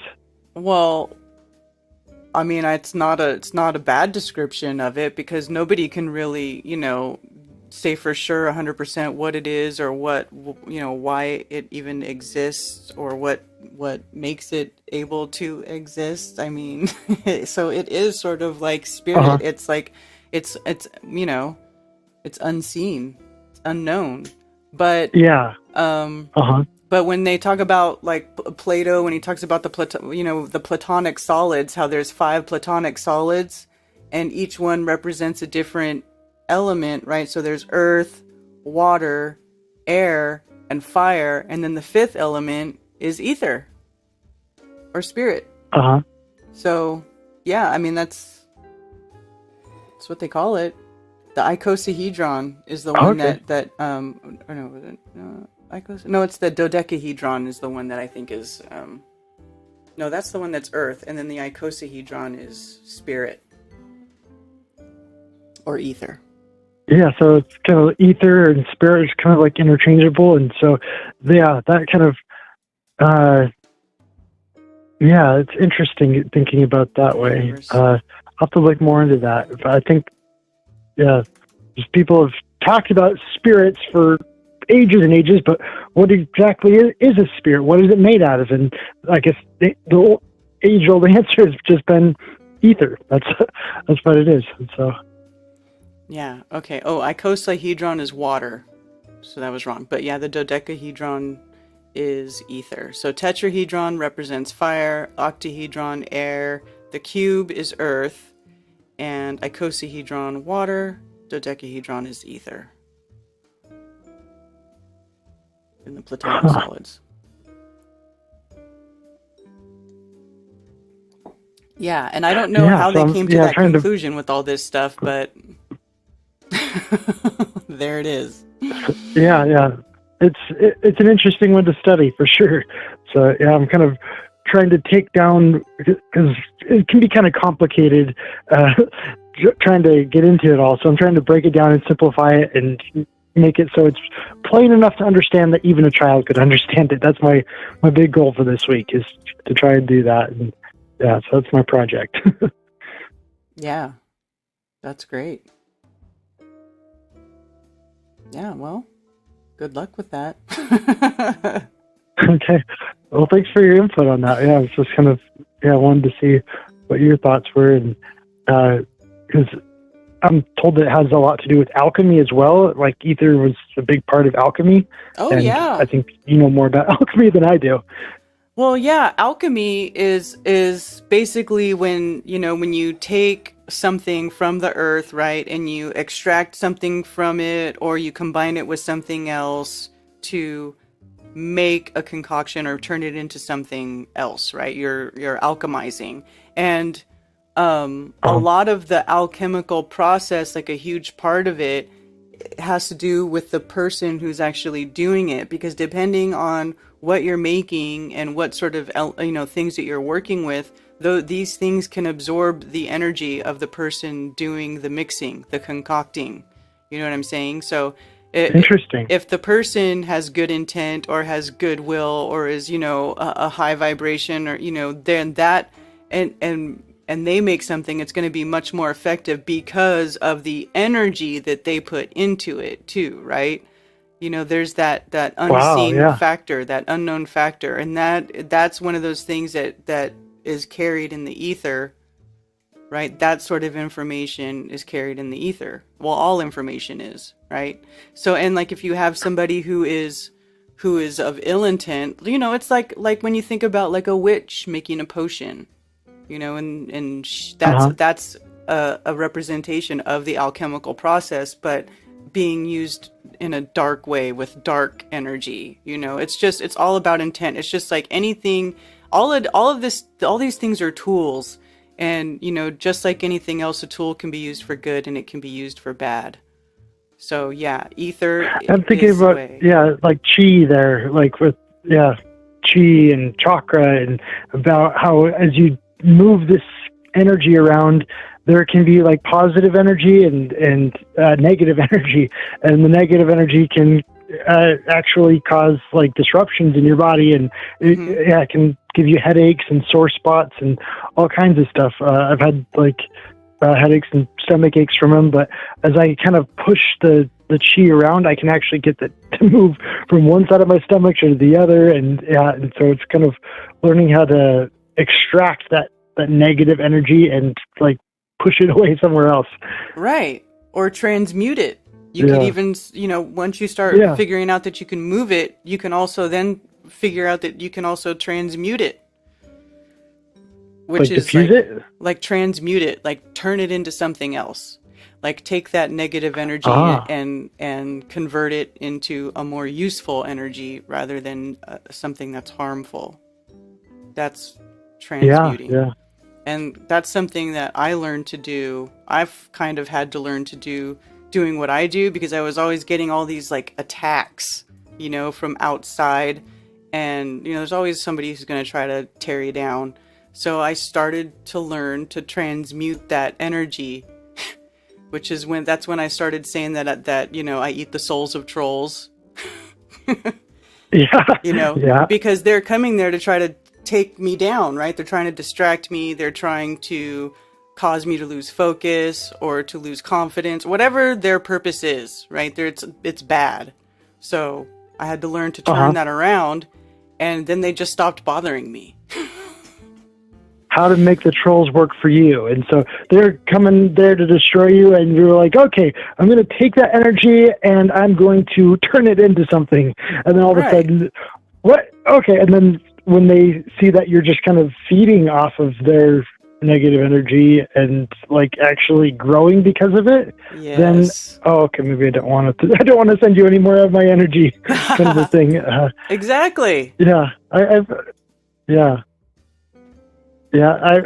seen that. That makes sense to me, and that's kind of the way I see it. Is when I hear negative comments and they kind of like, they might get at me, and the best thing I can do is say, you know what, I'm going to use that as fuel to just grow my channel. And so I just take one of my videos and I share it as many times as I can. And then all of a sudden, like, the subscribers come and they fall in line, and it's like, okay, well, I just took that negative energy that they're throwing at me, and I'm using that to fuel and grow. And that's, I think, the best kind of revenge right there, is just growing my channel. And that's cool. Yeah, exactly. That's great. Yeah, I'm not quite sure if it's the same concept of what you're talking about, but it's kind of the idea, I think. Yeah, exactly. That's what I'm saying. That's a way. That's basically what you're doing. You're transmuting it. They're trying to do it to hurt you, but you're taking it and changing it and using redirecting it, right, as a way to move forward, to step up off of that, and to, what I mean? So yeah, definitely. That's great. Yeah.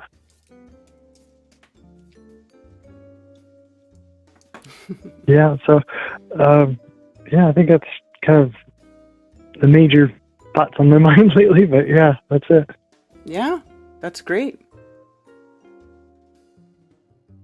Anything else? No, nothing else. I've just been doing more videos.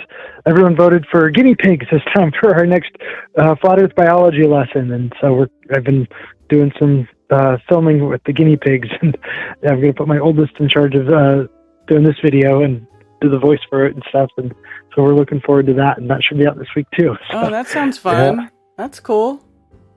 Yeah. Going to do some experiments on live guinea pigs. Oh boy. Yeah. All right. Well, We're going to find out if they like the taste of romaine lettuce or cauliflower more. oh, okay. Yeah, and then I've got another experiment for later on. I want to do carrots and broccoli and find out which one they prefer out of those two. And going to do a whole big guinea pig food tournament and find out, because these are questions like there's a million different guinea pig videos online, but I've never quite seen anyone test them to find out like their favorite foods, like in an actual organized manner. And so yeah, it's kind of a little bit of an adventure right there. Oh, that's cool. You probably get a lot of views on that. Yeah, it's fun. I like doing these little projects to kind of, get my kids involved and interested in science. And it's a nice one that's a little bit less controversial towards other people. And so hopefully it's a little bit more of a little bit more welcoming towards outsiders. Mm-hmm. Yeah. Yeah. So just kind of playing around, asking questions that, again, I don't see anyone else asking, and that's kind of all part of the fun of, I think, the mystery that goes into like everything flat Earth related is, trying to ask questions that no one else is asking. And so that's the whole concept of it all. So it's all part of the fun. Yeah, that's awesome. That's great. Yeah. So I'll look forward to getting that out soon. Yeah. Cool. That'll be good. Okay. Well, have a great day. All right, you too, Kyle. It's good talking to you. Yeah, you too. Right. Bye. Bye. Yeah, that's good. Doing videos where, you encourage people to ask questions. I actually was going through some stuff this weekend. I have a whole bunch of, because I do homeschooling now. I had downloaded a whole bunch of these editable worksheets from this website where I paid some money, and they have all these like homeschooling worksheets based all on different subjects that you can download and just use, right, for your homeschool. It's really easy. But of course, a lot of their stuff, like the science stuff and the earth stuff, like they have worksheets on like the equinox and the solstices and all that stuff. And it's all, globe explanations. So I have downloaded a whole bunch of those, and I would like to put together a little, like a little homeschooling, a flat earth homeschooling packet that is, it's all that stuff, but from the flat earth point of view, that explains it, as good as it can. And then I will just have it like downloadable somewhere, and then you guys can use it. I think it would be really cool. I've really been trying to think about ways where I could create some sort of like flat earth, little homeschooling sort of bundle that just talks about just the basic earth stuff, which really, I mean, it comes up every now and then in certain things, but when you're homeschooling, like as far as like language and reading and math and all this stuff is pretty much the same. Like that doesn't change really, whether you think the earth is a globe or whether it's flat.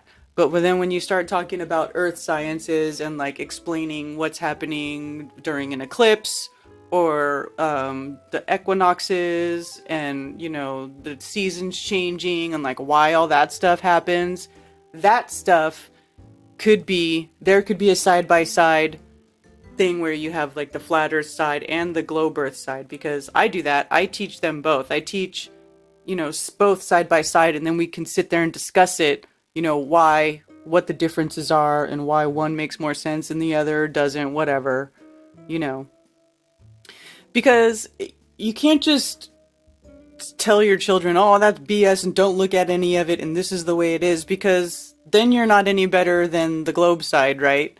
I mean, although realistically, if they had never indoctrinated anybody with that lie, we would never even have to teach or talk about that stupid shit ever anyway.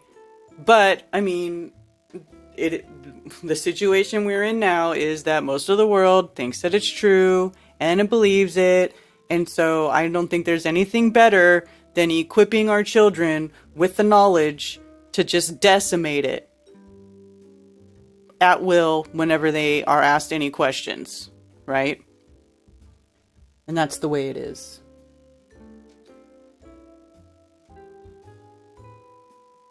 So, is there nothing about 9/11 yesterday? I don't know. I saw them reading the names of the victims again on TV, and they were like showing it on the Charlotte news. That's all I saw. Just read the names.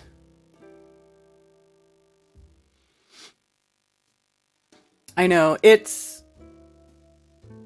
I don't like teaching lies. So, like, whenever something like that comes up, I'll say, okay, well, mainstream says blah, blah, blah, blah, blah. Right? Because, and the other reason I do it too is because I am going through a divorce, and their father is, always trying to do something to screw me over, even though he was the abusive bastard who ruined our lives. Not me. I'm the bad guy. Right? So he's always looking for ways to just, make me look bad, and he tries to use flat earth as much as possible. So that's the other reason why I continue to teach, the mainstream version too, so they know it. Like, I don't want them, I don't know whatever situation could arise in the future, so I want them to be prepared. I don't want them to be, like, brought into some room and then be like, oh, their mom is brainwashing them into a cult and blah, blah, blah, blah, blah. Because it's not. It's totally not a cult. Obviously, we just want to know the truth about the world we live in. And I want my children to learn how to think, not what to think. So we have to discuss these things in order to nurture that. Austin did a stream on 9/11. Did he talk about 9/11 or did he talk about something else? I don't even remember.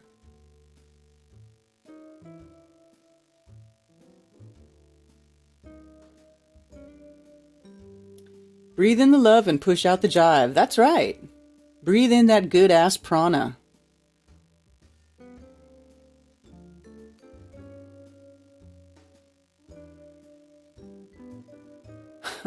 Hi, Joelle.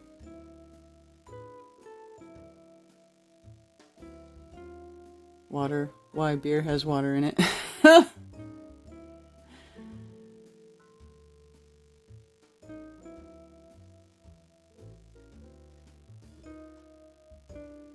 Thank you for calling Coffee Talk. You're on with Karen B. Hey, it's Dennis. How's it going? Hey, Dennis. It's going good. How are you? Pretty good. I had two main things, three if time permitted. So I'll go quick. I called in a couple weeks ago talking about China and Russia. So just to say, in the Facebook chat, I put a couple links related to that if anyone's interested. The book about China that got me interested in it, and a couple of links on Russia. One by Alexander Popov. It's a book. He's I don't know if he's a flat earther, but he's a Russian who debunks all this space propaganda. And it's the Apollo, something like the Apollo-Soyuz hoax. And that, in conjunction with a Maoist-oriented, a book from a Maoist perspective from the 1970s, talk entitled "The Restoration of Capitalism in the USSR," which covers the Khrushchev and Brezhnev period, which is happened at the same time as the Soyuz space propaganda. So I thought those two books, considered in conjunction with each other, I'm viewing the capitalism and its influence over the media, even in Russia, or at least in post-Stalinist Russia, has a lot to do with that phony propaganda about space. Same thing in the U.S. and the same thing in China after 1978.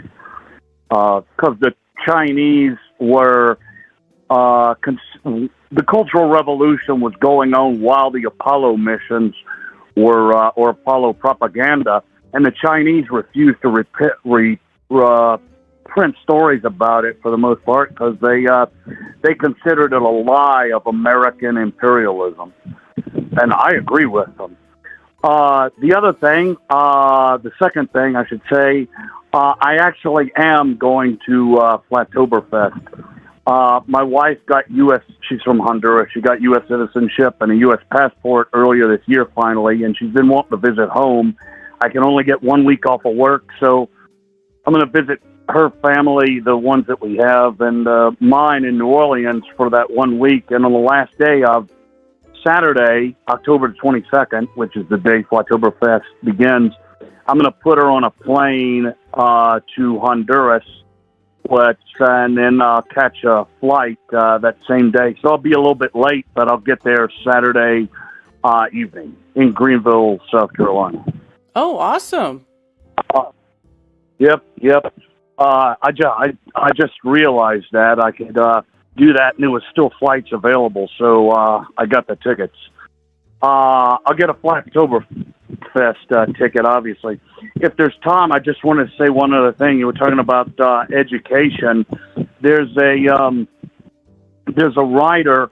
I know his name is well known at historical late 1700s, early 1800s. I'm talking about Joseph de Maistre, if I say his name correctly.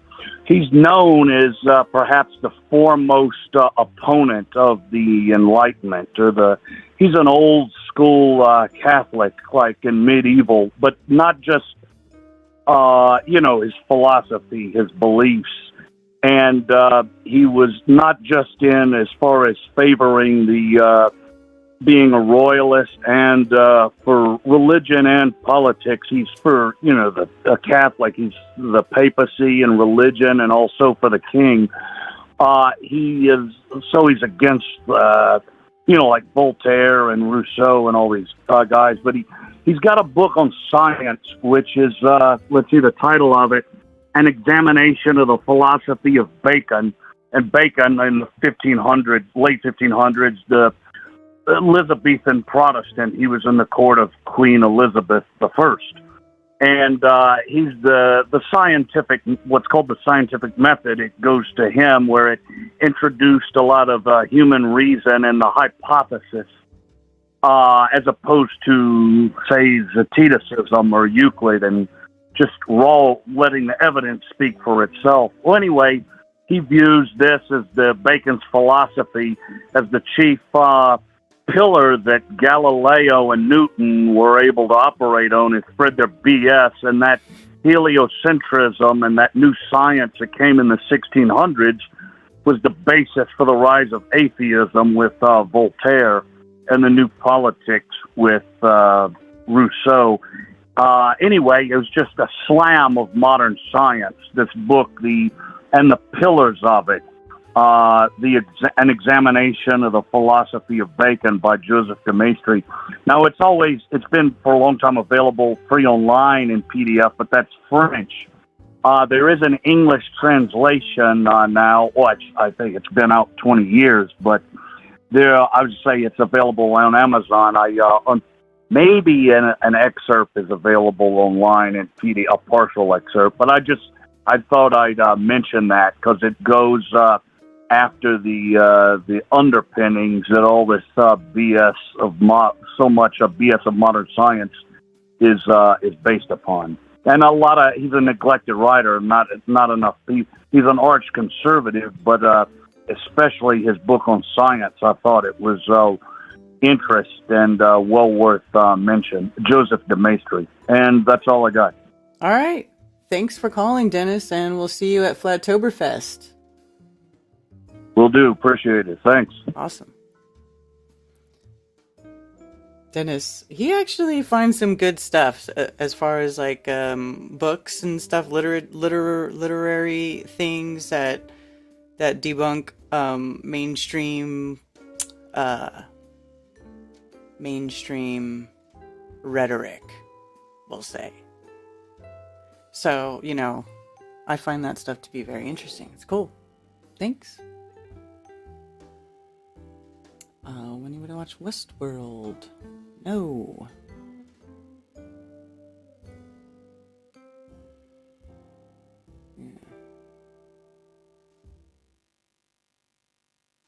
Yeah.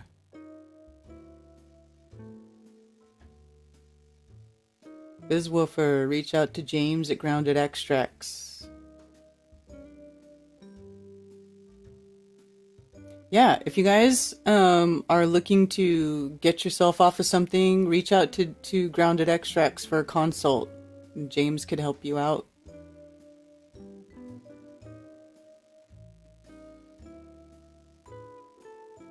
Anyway, alrighty. Need to start checking frost dates already. Ooh! Yeah, it's fall time. Well, autumn. Autumn. It is autumn time. And hey, it's no secret that autumn is referred to as the fall. If you guys, if anybody here is a listener of Crow 777, you know that he always talks about that they call it the fall because they always set you up to fall in the fall, even though it's called autumn. And I don't know if any of you have heard of Shemitah. Shemitah? Apparently this is a Shemitah year.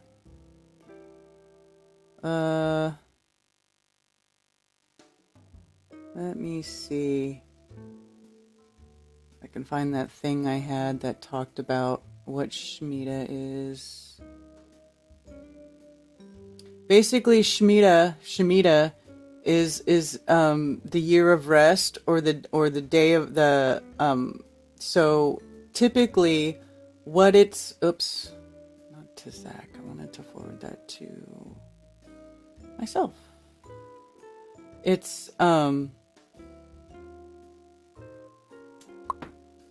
okay. So Shemitah,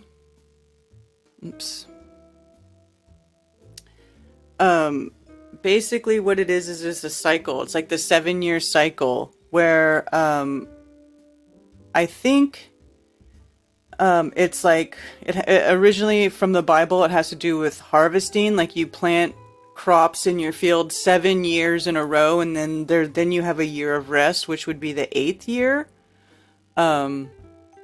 So there's these cycles where every 8th year is the Shemitah year, where everything is just crap. So if you look at historically about the financial history during Shemitah years, in 1916 and 17 was a Shemitah year. 40% U.S. stock market value wiped out. German, Austro-Hungarian, Russian, Ottoman empires collapsed. Britain, the world's greatest empire, was almost bankrupt, all during this one Shemitah year. Then there's another, this skips a couple, but 30 and 31 was a Shemitah year. 86% U.S. stock market value wiped out in the worst financial crisis of modern history. Okay? And right after this, if you look at this too, 1930-31, well, what happened in 1933? The Federal Reserve was created, and also the IRS. I think that was that year. I believe. 19, or either that or that was 1913. I can't remember. I might be wrong. Don't quote me on that. 1937-38 Shemitah year, 50% of the U.S. stock market value wiped out, global recession, and the beginning of World War II. The next Shemitah year was the end of World War II. Then 72 and 73 was a Shemitah year. 48% US stock market value wiped out in a global recession. Remember, the 70s was a huge thing. That was like when people were waiting in line for gas, like for miles, I think, is when that happened. Also, let's see, Schmidt year in 1979 and 80, global recession. So you see we have typically have recessions in these years, or the stock market will crash, or, have a big drop in these years. Also, look at this, 2000, 2001, stock market value wiped out, and 9/11 global recession. And then, of course, 2008, that was a huge one.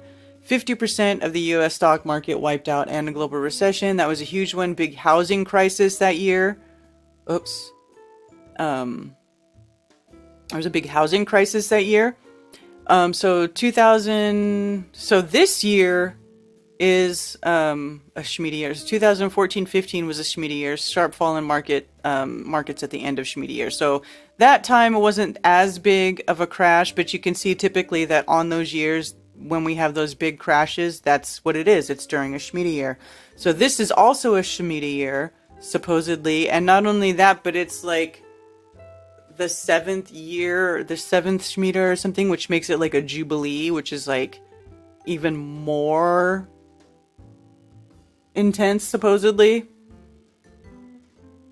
So there could be a little bit more of a drop in the markets. Could be significant, I don't know, but it's also being that it is the end, that it is a Schmidt year, and we're at the end of the Schmidt year, because it's supposed to be over the end of September, I believe. And why is it over at the end of September? Because that's the end of summer, maybe? I don't know. But anyway, it's supposed to be at the end of September, and it's supposed to end, and 2008 was not very bad for most. Well, I lost a house in that time frame, so I'm not going to say it wasn't bad, because I literally lost a house at that time. Yeah, real estate still is the best investment, I would agree, but only if you buy it, only if you buy when it's not at the top of the market. Like, you don't want to buy at the top of the market when houses are, super expensive. Like we just saw house prices just skyrocket over the last year. Yeah, harvest. Yeah. So anyway, that's what's going on.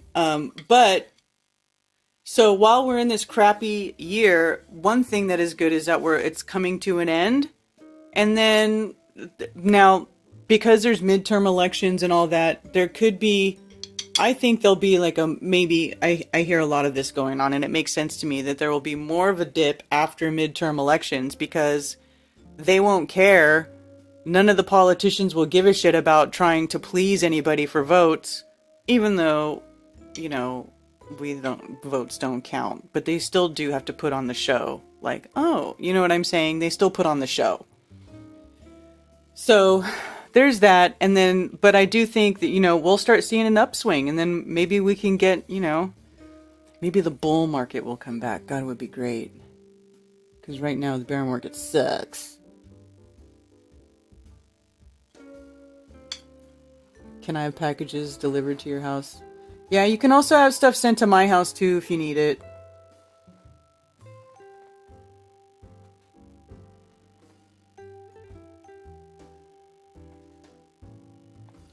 Yeah.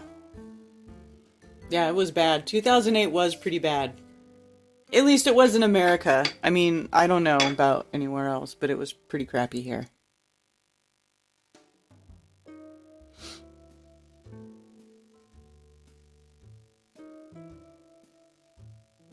Blockchain technologies and cryptocurrencies, right? But it's also the stock market too. Actually, if you watch the stock market and the crypto market, I mean, one influences the other. I mean, there's no, money markets can be manipulated by people with obscene amounts of money. It doesn't really matter if it's crypto or the dollar or whatever it is. That's just the way it is. I don't know that there's any way around that.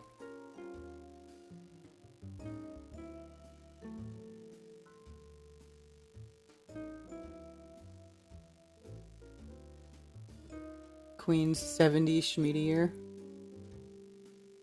Oh, that's interesting. Well, and she also died, so there's that. Or at least officially they announced she died. I don't know. You know. I don't know.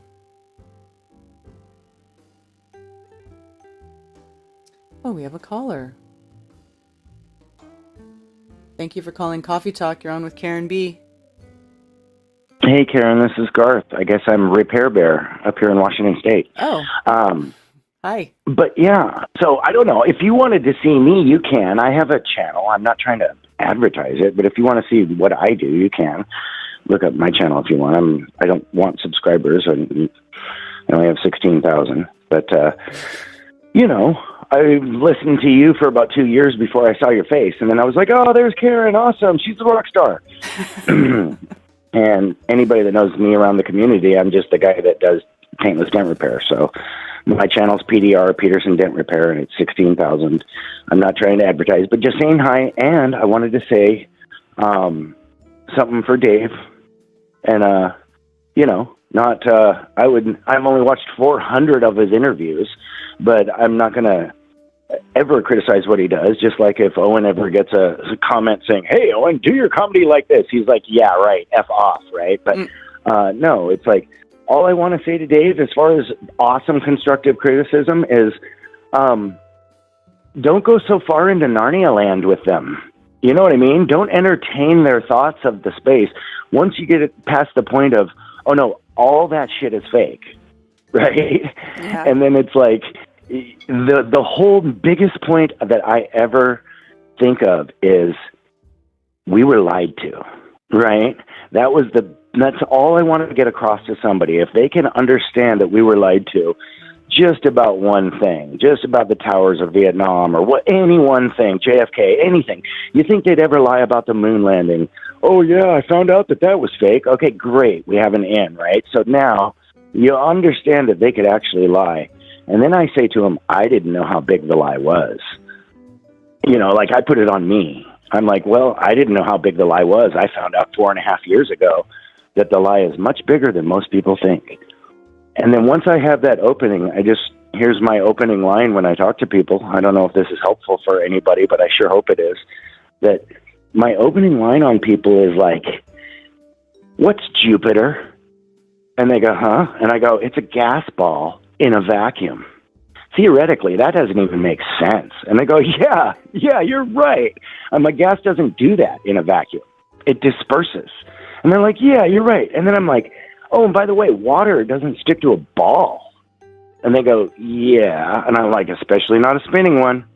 And especially not one with a vacuum on the outside of it while it's spinning. And then they just start to put pieces together and their brain starts to shatter.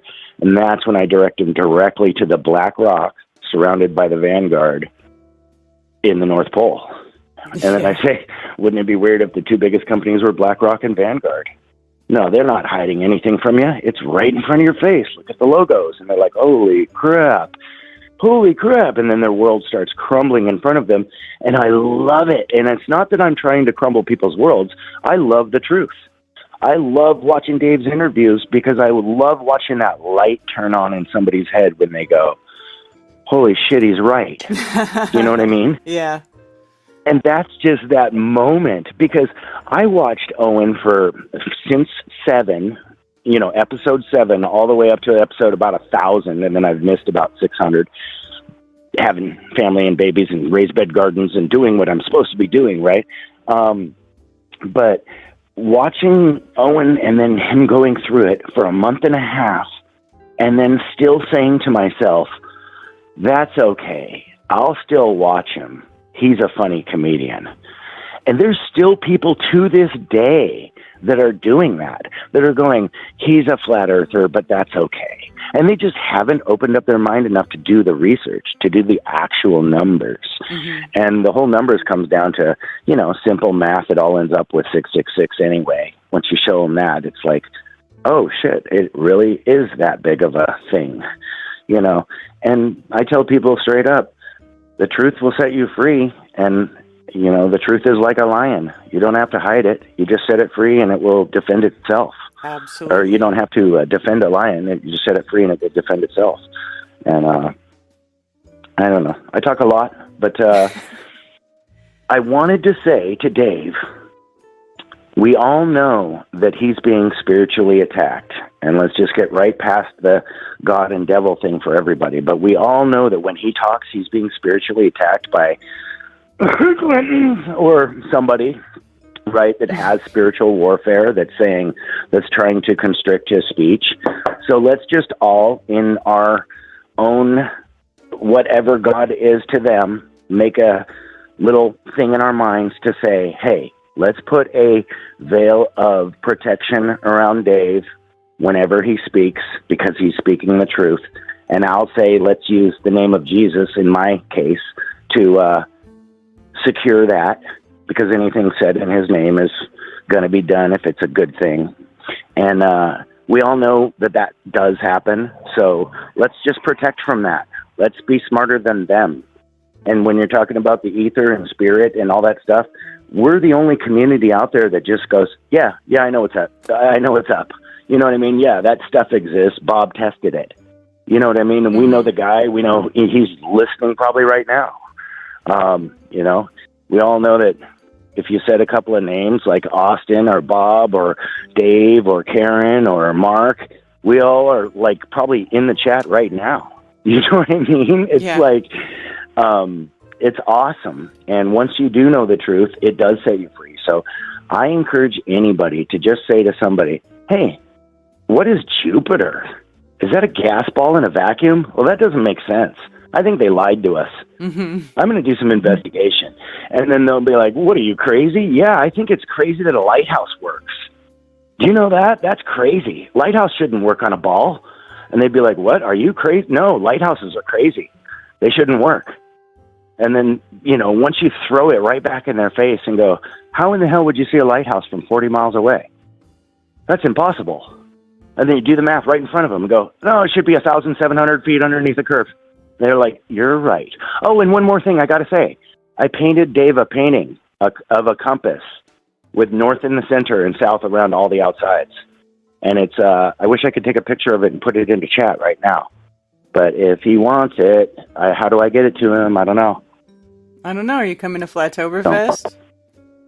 I wish. I'm in Washington State. Oh. That would be like 12 days of hitchhiking. Yeah. Well, I was going to say you could bring it up to Flattoberfest to give it to him, but... Well, here's the other thing. We can manifest our destiny. So if we all know that in 1917 they developed levitation from beetles' wings, and then this guy, Nikola Tesla, developed free energy, we should all just start doing that. Building levitating things and building free energy devices and not trying to sell it, just doing it. Just doing it for ourselves, Yeah. Everybody do everything that needs to be done, because you're right. This is one of those crescendo years. Every 7 years, like a wave, and then every 70th wave or something like that is a bigger one. And this is one of those years that's like a total crescendo where 7 different waves have hit together at once. And now, yay, ding dong, the queen is dead. Yeah. David says to email him about the picture, info@theflatearthpodcast.com. Okay. I will. He put his email in chat. I don't email. I have literally 27,000 unread emails because I don't open that button. I don't like that button. All that button has is just a bunch of crap in it. So I'm like, well, maybe you can make a brand new email. If this world is fractal, I just step above all of this nonsense. And if anybody says anything about, the world and politics, I'm like, oh yeah, I don't pay attention to that stuff anymore. Yeah, right. Yeah. Because just like what OBS said yesterday, none of that Joe or Donald doesn't matter. You know what I mean? It really doesn't. They're going to do what they want to do anyway. We're going to do what we want to do anyway. No one has right over our souls. That's right. And so So it's info at the Flat Earth Podcast. But here's the thing, Dave, look up PDR in Seattle. I'm 5 stars on both platforms. All I've done is paintless dent repair for 26 years. I take little tiny dents out of cars. I said my website thing, so just give me a call, man. I'm literally the guy that called Owen one day when he was streaming, and he was we were both, back then, we were both drinking, and I was like, it was 11 o'clock at night. He was still streaming. We were just like, whatever. And I called him, and he's like, who in the hell is calling me right now? And then in chat, I was like, that was me. And Cott just goes, ban. You're banned. Call him. It was hilarious. But that was my researching skills coming through. I have never researched Dave's personal phone number because I don't drink anymore. So I don't know. But yeah, he can call me or give me a text, or I will try to email him if I figure out how that stuff works. I think you need a computer for the email thing. You can't just write it on a piece of paper. Well, you could do it from that was a joke. But Karen, this is the first time I've heard about your story and your life, and it's amazing to hear that you're going through a tough time right now and that you're homeschooling and trying to do both the world and the actual world. It's kind of weird, you know? It's got to be tough. You got to tell them, hey, this is what everybody is taught, and this is what most people believe, right? But then leave that door open to say, but our senses are always going to tell us the truth, and nature is never going to lie, and only men lie. So, you know, when you go out and see the water and it's all perfectly flat, the first thing in my mind when I was 5 years old is, where's the curve? I've never even asked anybody, never even thought about it, but always had that in the back of my mind. You know what I mean? We all have. Like, this doesn't make sense in some way. Yeah. But so I'm not a great oil painter, but I tried, and I painted him this cool little compass thing, and it's not even really like a compass. It's just got the N in the middle, 4 S's, and then the background is all kind of stripedified of, I don't know, cool. It's cool. I wish I could take a picture of it and post it up. Yeah, I want to see it. Yeah. And that's the thing is I don't even do videos on my Dent channel anymore. Ever since the curve at 2000. This is what I also tell people. What happened on the day of COVID? What did they say? And people are like, what? I don't know. And I go, they said they have so many days, 14 days or 18 days to flatten the curve. And they go, yeah, they did say that. And I go, that was a test. That was a test to see if we were going to break through right then. And I don't know what it takes to break through. Does it take calling up colleges or calling up middle schools and saying, hey, stop teaching lies to our kids?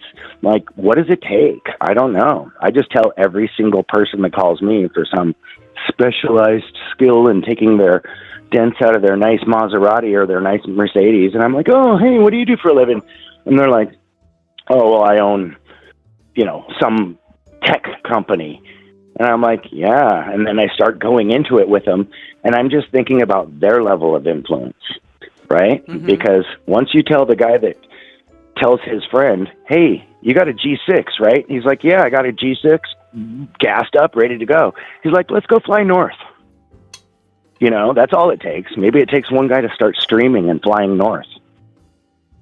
So just like Stranger Things, where they say the truth, if everybody got out their compasses and followed them until they stopped spinning or stopped, we would find out the truth.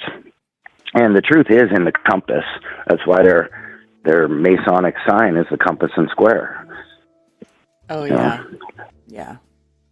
But fun stuff. I love telling people about all the musical lyrics and all the way that I say, if the devil was a musician, then wouldn't it be funny if the biggest band was the Beatles, and then it was Wings, and then what's an Aerosmith, and then Zeppelins, and then why the Zeppelins? Because we went to the North Pole in them. And then what's the Black Rock? And then just putting all the pieces together and lining them all out. And people are like, But the biggest thing I wanted to get across to Dave is just scoot right past their model and be like, yeah, I know you've been taught that. I was taught that too. Astronomy major, hello. Mm-hmm. And then just like, here's what works. This is the model that actually works. Because I tell people... Uh-oh. My stupid thing just dropped.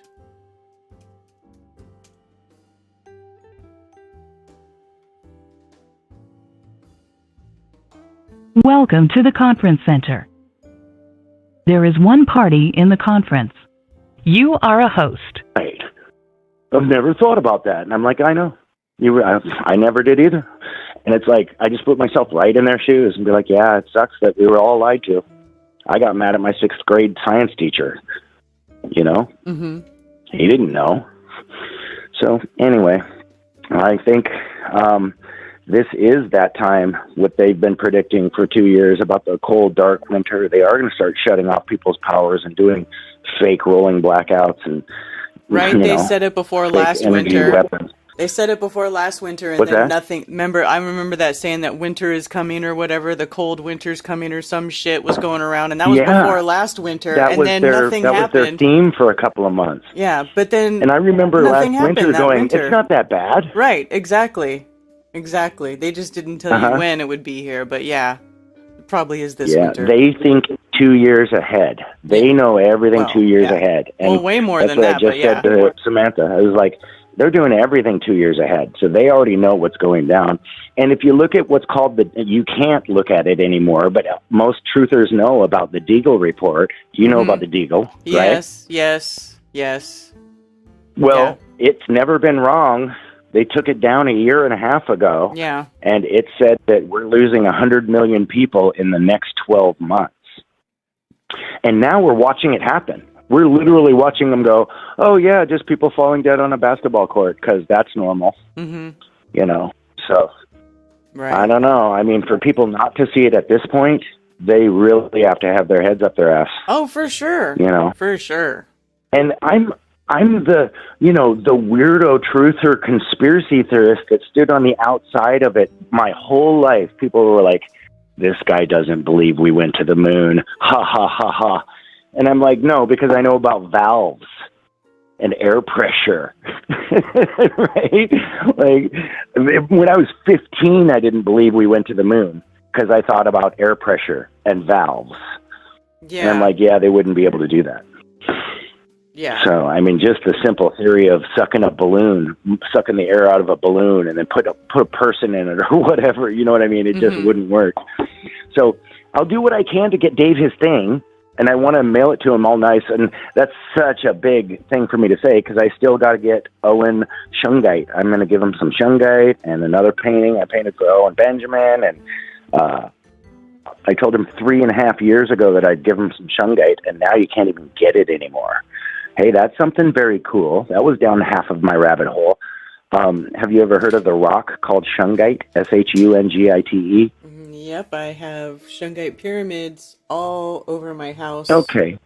You're awesome. And you can't even get it anymore because of all the Russian trade deals. You only get it from one place, Russia, Karelia. Yeah, I ordered a whole bunch of shungite a few years ago directly from Russia, and the shipping was really expensive, and I spent like a day putting things in and out of my cart, and I maxed out what I could get for the amount of shipping, and I just got a bunch of pyramids. I got some shungite powder. I got some shungite tabs that go on your phone. But yeah. That's so cool. We've gotten all of those. I've gotten the cube, the pyramid, the coffee cup coaster kind of thing. And then we have natural shungite. My wife's got about 500 grams of just natural class A. And then she got the powder and she puts it in all of our plants. If you put some shungite rocks in the bottom of your plants, they'll grow twice as fast. And we usually make our shungite water with about 200 grams of shungite and filter our water, and that was like the start of our awakening.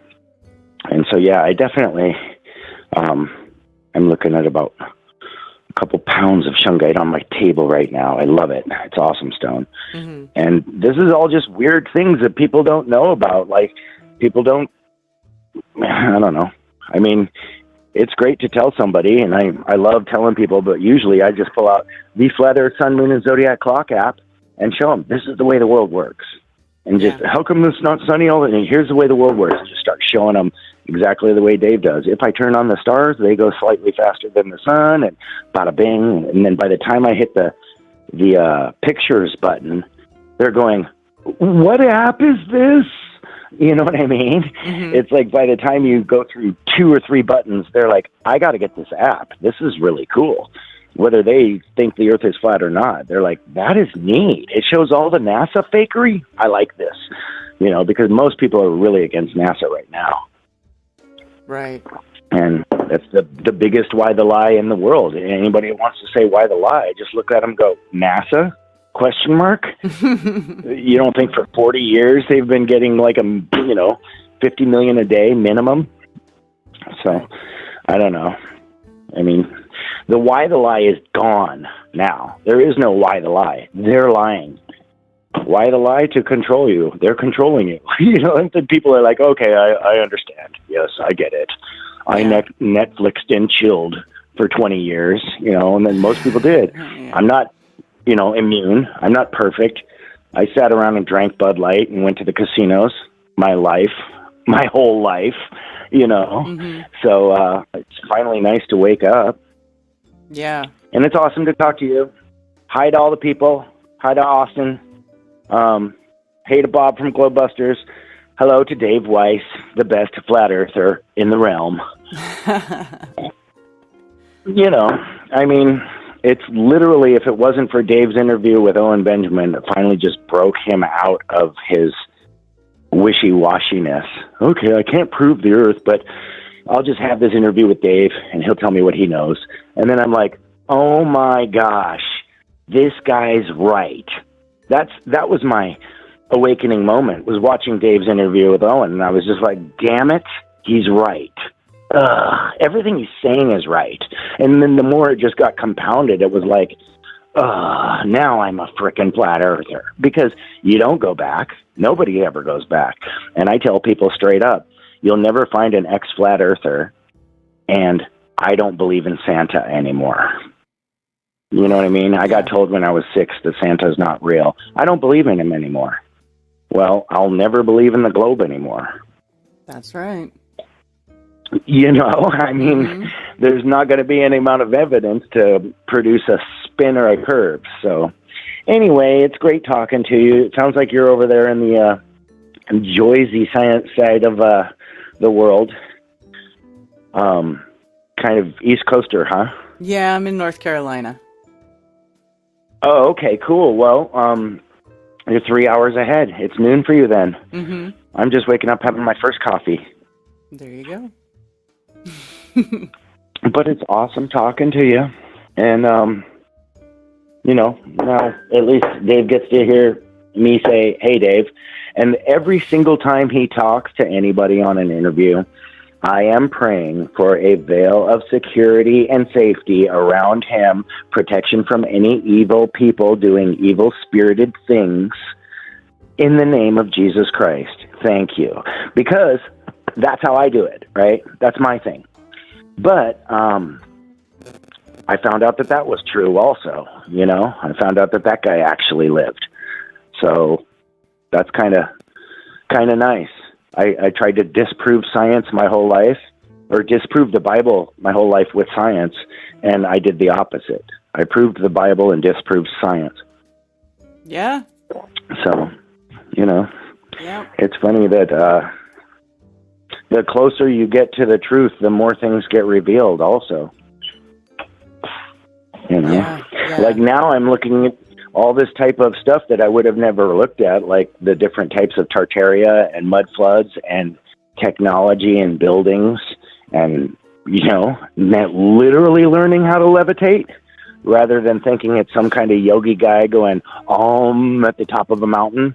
No, it's literally just waveforms and, concurrent waveforms, and you put them into a triangular pattern, and I want to get a 3D printer and start printing out like big plastic beetle style wings and then you create a waveform underneath them with maybe a drone, and maybe create a backpack that lifts you up and flies you around. Yeah. You know, so I'm thinking anything's possible now. You know, same thing with all of us. And if we look at all these people, like you look back at the Viktor Gravenikov of 1917, when he was flying around on his little beetle wing scooter, he was old. You know what I mean? He was already like 70. He spent his whole life probably figuring that out. And so now I'm 50 and I'm like, I got a brand new baby girl. So that's what I spend my time doing mostly, is like I got wifey and brand new baby girl, which is all prayed for. But I'm totally learning about this physics that we never learned, you know, what Tesla knew, what the beetle wings do. Mm-hmm. And there's basically a little pattern underneath the beetle wings that they open up their big shell, and their little tiny wings create a waveform underneath them, and it just lifts them off the ground. Mm-hmm. So they levitate. Yeah, it's pretty cool. Fun stuff. And once we all have airships and castles, then it'll be different. Yeah. But we can make that happen. Yeah. You know. Yeah. It's awesome. And shout out to John Levy. Hello? The guy's awesome. Oh, yeah. Right? I'm not a fan of John Levy. You're Sorry. not? No. I just like his pictures and intuition of looking at it all and going, isn't this weird? Like, I just look at the picture. I don't even really listen to what he says. I don't know what his opinions are or anything. But that's what made me stop liking him, is that I listened to what he said. Yeah, that's why I stopped watching, because of what he was saying. Is a lot of ignorance there. I don't want to get into it. I'm not a Tartaria person, that's cool. or I'm not into Tartaria, and I'm not into John Levi. I think that is like, I think those people are following the wrong path. I think they're severely misled. Okay. That's just my opinion, though. You know. Yeah. Yeah. But you know that there's this building in like Indonesia. There's still one left in the world that on certain days it sits there and goes bzzz, and it's electric. No. It's an electric building. What's it called? And like on forget the name of it, but the top of it, it's like one of the last electric buildings in the world, and it's like on certain foggy days or something, it'll sit there and go bzzz, and the top of the building will just show electricity on the top of it. And I don't know, you know, there's just, anytime you see any of that old weird construction, it's crazy, like Angkor Wat and stuff, you know. Just like Mark Sargent says, we weren't the first ones to rent this apartment, and then there was probably other types of civilizations, you know, building other types of buildings here. Who knows? Maybe. Maybe not. Yeah. Yeah. I mean, it would be nice to be able to have our own rights to travel, right? And have our own airships and be able to just go around the world and look at all this stuff ourselves, too. Mm-hmm. Yeah, it would be.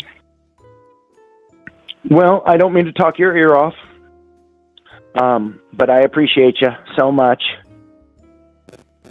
And thanks for doing what you do. All right. Well, thanks for calling. Okay. Take care. Okay, you too. Bye. Okay, bye. All right. Got another caller on the line. Yeah, you know,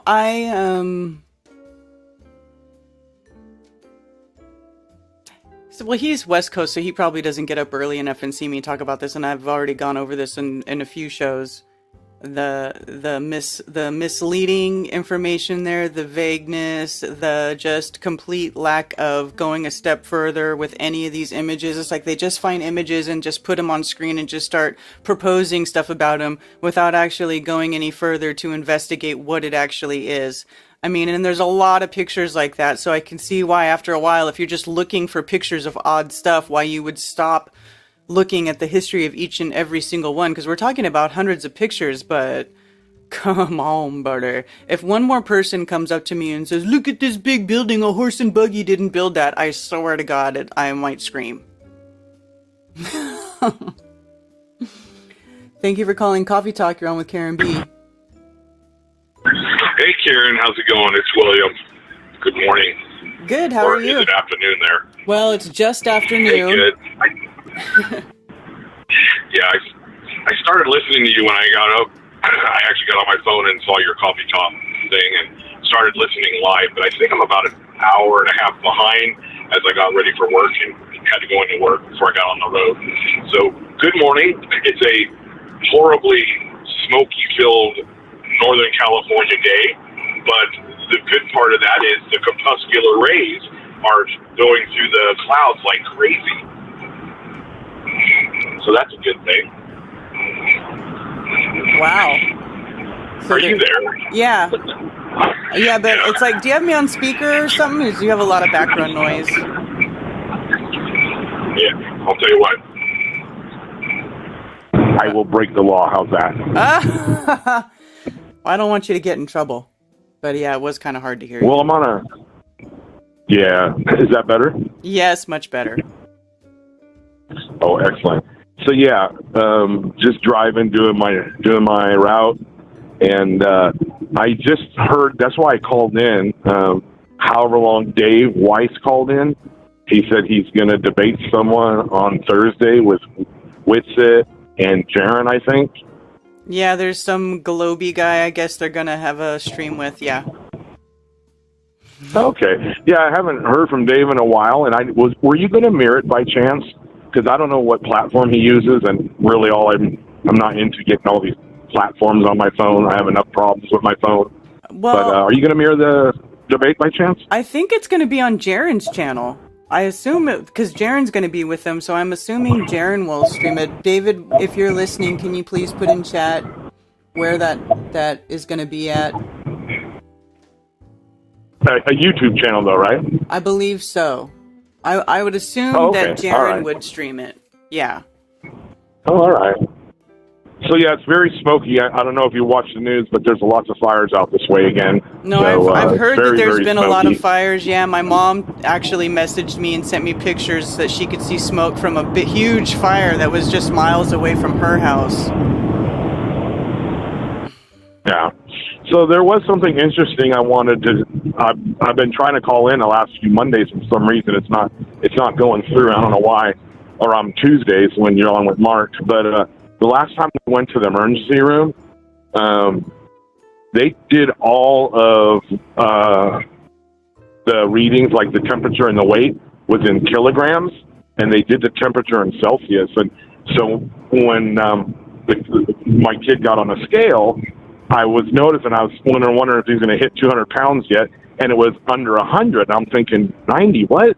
And that's when I realized it was in kilograms. So I tell the ER person, hey, your scale's accidentally on, well, I thought it was an accident, that it's on kilograms. And so they didn't say nothing. And then when they took his temperature, I wanted to know what the temperature was. They said he had a slight fever because he did not have a fever when I left the house. And then she gave it to me in Celsius. I'm like, can you please give that to me in Fahrenheit? I have no idea what the temperature is in Celsius. So she had to convert it for me. But I thought that was very interesting that at our Jesuit hospital, it's a Catholic hospital, they've converted everything to kilograms and Celsius. I didn't know if anybody knew that. Wow. That is weird because nobody here uses Celsius. I know. Well, remember, Mark always says we fought that for a while, but don't forget, 3 years ago when this COVID started, remember Trump signed that National Production Act that he said would enable the UN to come in during planned events, is what he said. And I just find it fascinating that, yes, I believe the UN does go by kilograms and Celsius. So, yeah, I got to hear from Nathan Thompson. He called the other day, and we had a really good talk. And so he's going to call around, look around, see if any of his hospitals and doctors' offices converted over to the metric system. Just didn't know if anybody knew that or if anybody had called in and talked about that. No, I had not heard that. That's interesting, though. Well, it is a fact. At least that was what was going on in my emergency room in my small town. So weird. So, yeah. And I'm about 2.5 hours north of Sacramento. Yeah. So that's about where I live, around about there. So how you doing, Karen? you're excited for Oktoberfest here pretty soon? Yeah. Flattoberfest is just over a month away, like 6 weeks, I think now. Cool. I'm assuming it's the last weekend of October? It is like the second to the last weekend, Oh, okay. I guess. All right. Well, I would love to go to something like that. Even LA would be kind of hard.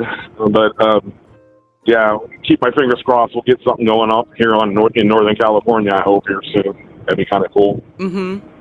So, yeah. So, anyway, just wanted to call in and say hi.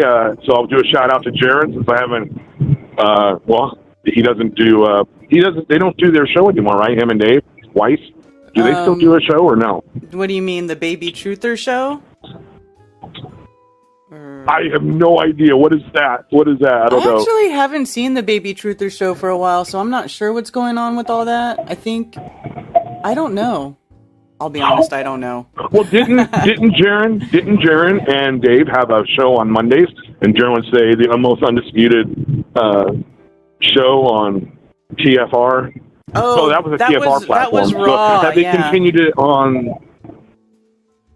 And then he's just stopped doing Monday shows altogether, and now he's like on the on like a Wednesday, Thursday, Friday type of schedule. Okay. I guess I just don't know what it's called or anything. So, and now that I'm a parent, my life's upside down, so I barely have time for myself. So that's why I don't call in as much anymore. Yeah, Spicy Sarah says Baby Truther show died. Yeah. Okay, yeah, and I do work full time, so it's not easy, as you know. Yeah. All right, well, Karen, good talking to you. Shout out to everybody listening across the plane. Mm-hmm. And and a shout out to Nathan Thompson if he's listening, and Jaren, and who else? Dave Weiss, and Zulu if Zulu's listening. Yes. And March. And Jan. You think Jan listens to you? Did Jan ever call in on this show? No, she only calls into Strange World. I don't know if she listens to the show. All right. Well, maybe she'll call next. I'll let you go, Karen. I'm going to be coming up to my first stop. So all right. Good talking to you. God bless you. Okay, you too. Take care. Bye. Bye. That's funny.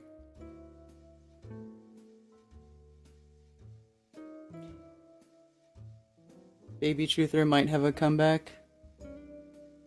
As long as you know who's not on it.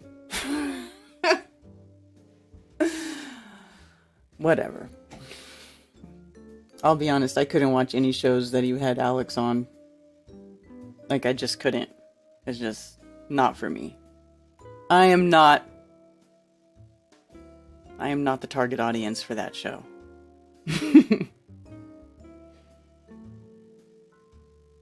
Oh, Jenny.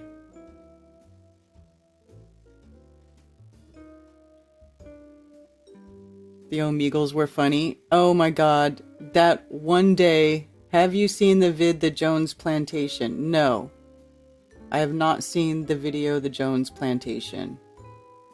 I don't know what that is. Jan is awesome.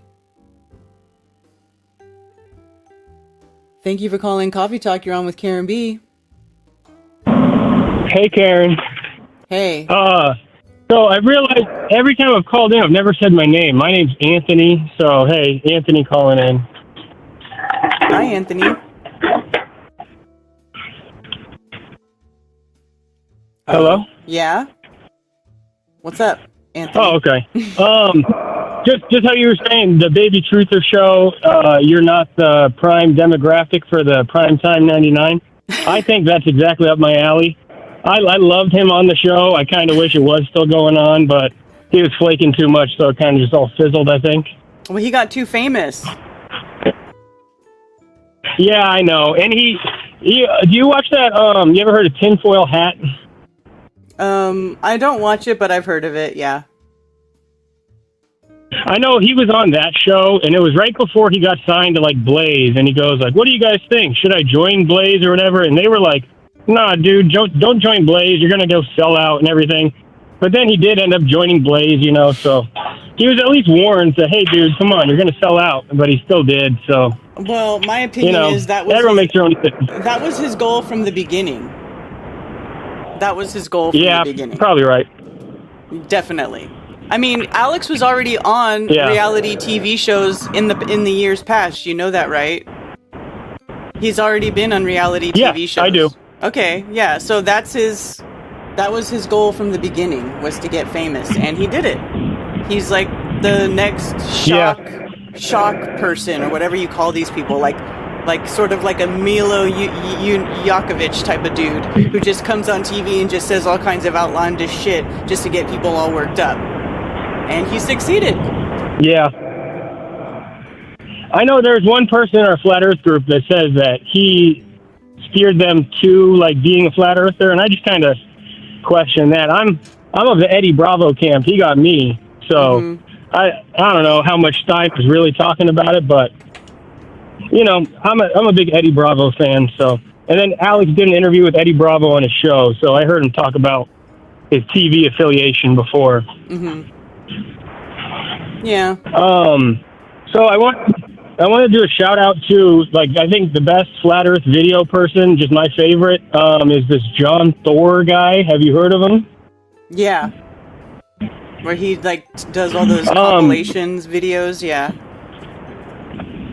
Yeah, I think his videos are awesome, and they really steered me kind of in the right direction. And then he put out a video this weekend. I'm not sure if he actually put it out or if he was just reposting it, but it was the interview with Dave Weiss and Professor Dave, and it was breaking it down into logical fallacies and how Professor Dave won the award of most logical fallacies in a row. Oh, yeah. I saw Dave is reposting it also, so I'm not sure who exactly made that, but I'll give my shout out to John Thor, thinking that he made it, since I think he's awesome. He always clips up Eddie Bravo and stuff, and I know I think he's got a really good channel. Yeah, that video you're talking about, I don't think John Thor made it, though. It was like Mr. Shock, or there's some channel, I forget who it is, but yeah, somebody else made that, so he must have mirrored it. Oh, okay, yeah, probably. Yeah, I had some other stuff to say, but I can't really think about it now. I was going to say, you said the Tartaria stuff, you're kind of not in that camp either, right? Right. I know when I first got Dave Weiss's app and I was clicking through the Tartaria video link thing, one video came up and it was like a temple that was all carved out of a mountain. And it was just in the Tartaria thing, and I just thought that was really, really interesting. I have no idea how that happened. But maybe look out for that video. That was a cool one.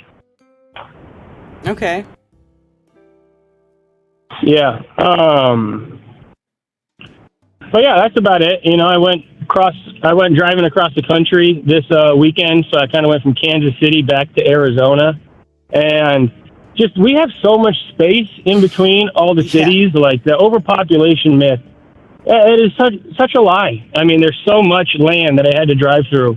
Well, of nothing, We are so not overpopulated. No, we're not. Just thinking about that this weekend. Yeah, not even close. No. Yeah, I agree. I've driven across country a couple times, and we're definitely not overpopulated. Yeah, I did it for the first time, and it was way bigger than I even thought it would be. Yeah.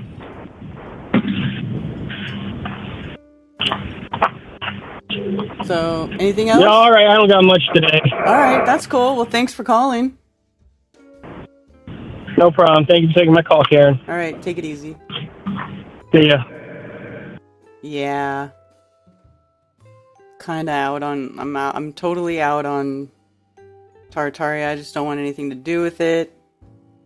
I mean, I don't know. Somebody else investigate history. I don't want to... But check this out. So the video that he's talking about, where somebody broke down the thing between David Weiss and not a Professor Dave, that's Mind Shock. Mind Shock did this video. And it looks like he does other Flat Earth video breakdowns. Let's see. Oh, he's talking about Bigfoot. Wonder what he's saying about Bigfoot. I'll check that out later. Ultra Bigfoot Jumbo Podcast. Huh. Interesting. Anyway, this is the guy who did that video. Mind shock. Mind shock.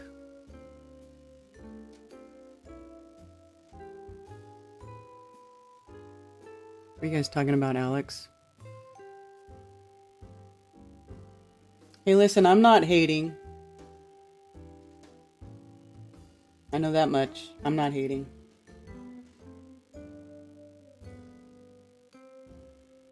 His cat peed on him on a live stream. Yeah.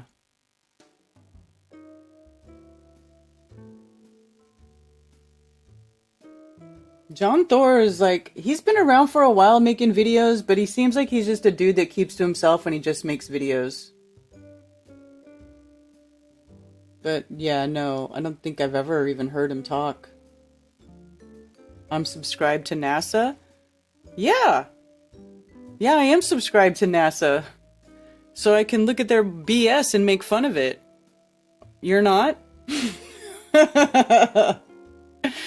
You're not? 60th anniversary of Kennedy's moon speech. 800 people watching that bullshit. Can you guys believe it? Official live stream of NASA. No space. Just talking about the 60th anniversary of JFK giving the speech that they're going to the moon. Not because it is easy, but because it is hard. And of course we never went. As we were discussing earlier. It's a complete and utter farce. Yeah, look, and I'm also subscribed to NASA space flight.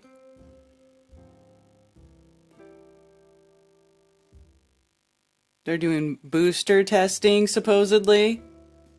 Dude, this thing doesn't even look like it's really on. What is this? Oh my gosh, look, and people are sending them money. If you ever feel like you're dumb or you feel like you've done some dumb stuff in your life, at least you're not William Hart super chatting NASA space flight for their bullshit booster testing crap. Okay? At least you're not this guy. All right?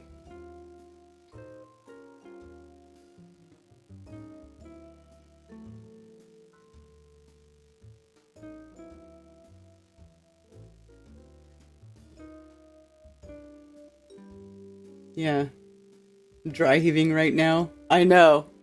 Yeah, but it's just because if I want to get an alert for them doing their stupid shit, and then I can make fun of it.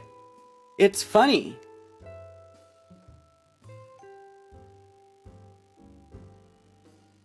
I'm also subscribed. Look at, they're all freaking streaming. NASA space flight, and then NASA jet propulsion. They're streaming too. What are these guys doing? Oh, you guys, look. They're in the clean room. How funny is this? Doo-doo-doo. And people watch this shit, you guys. They're not doing anything. They're building satelloons. Maybe.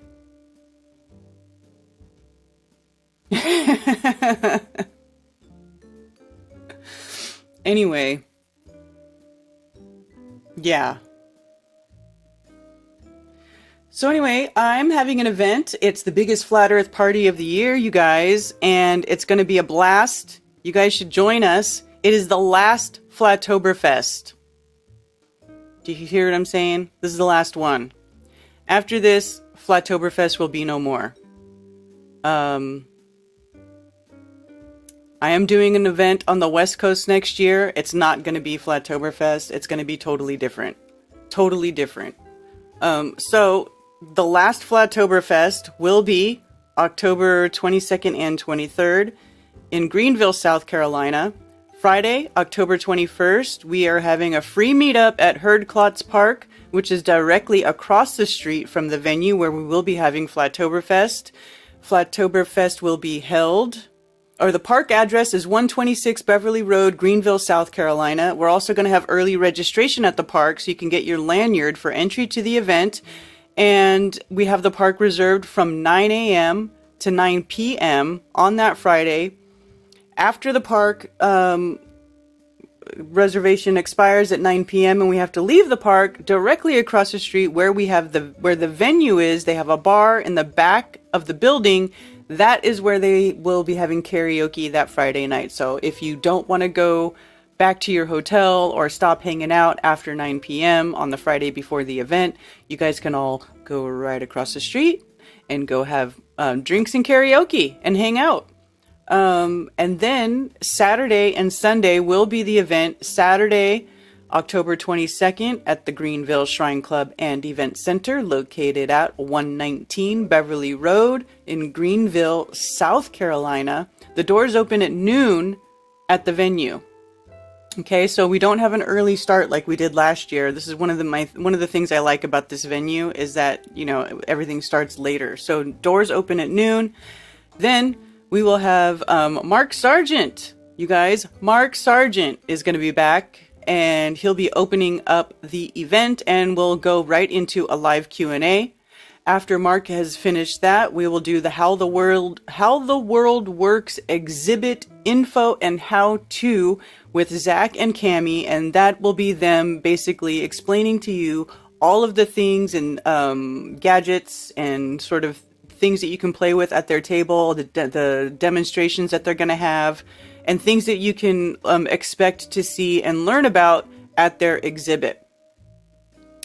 Then after that, at 2:30, we have Sean Griffin from Kingdom in Context doing the first part of his talk. Then there will be a break halfway in between, and then he will finish the second part of his talk. And then after that, we will have our dinner break from 5 to 6:30 p.m. After dinner, the final speaker on day one will be Marty Leeds. Marty Leeds of the Gnostic Church, what is it? GnosticAcademy.org. That's what it is. And then after the last speaker, we will set up for music. And Saturday night, we're going to have Austin and Kai Whitsitt performing live music. And then after that, One Big Love will close out the night with their set. And they are a bunch of fun. Anybody who's been there before, you guys got to be familiar with One Big Love. Like one of the best bands ever. Truthers, Flat Earthers, so much fun. Then Sunday, same thing, doors open at noon. Day 2 opener yet to be announced. I'm still working on finalizing a couple things for the schedule. Then first speaker of the day for day 2 will be Austin Whitsitt of Whitsitt Gets It. Then after Austin Whitsitt, we'll have Benjamin Balderson.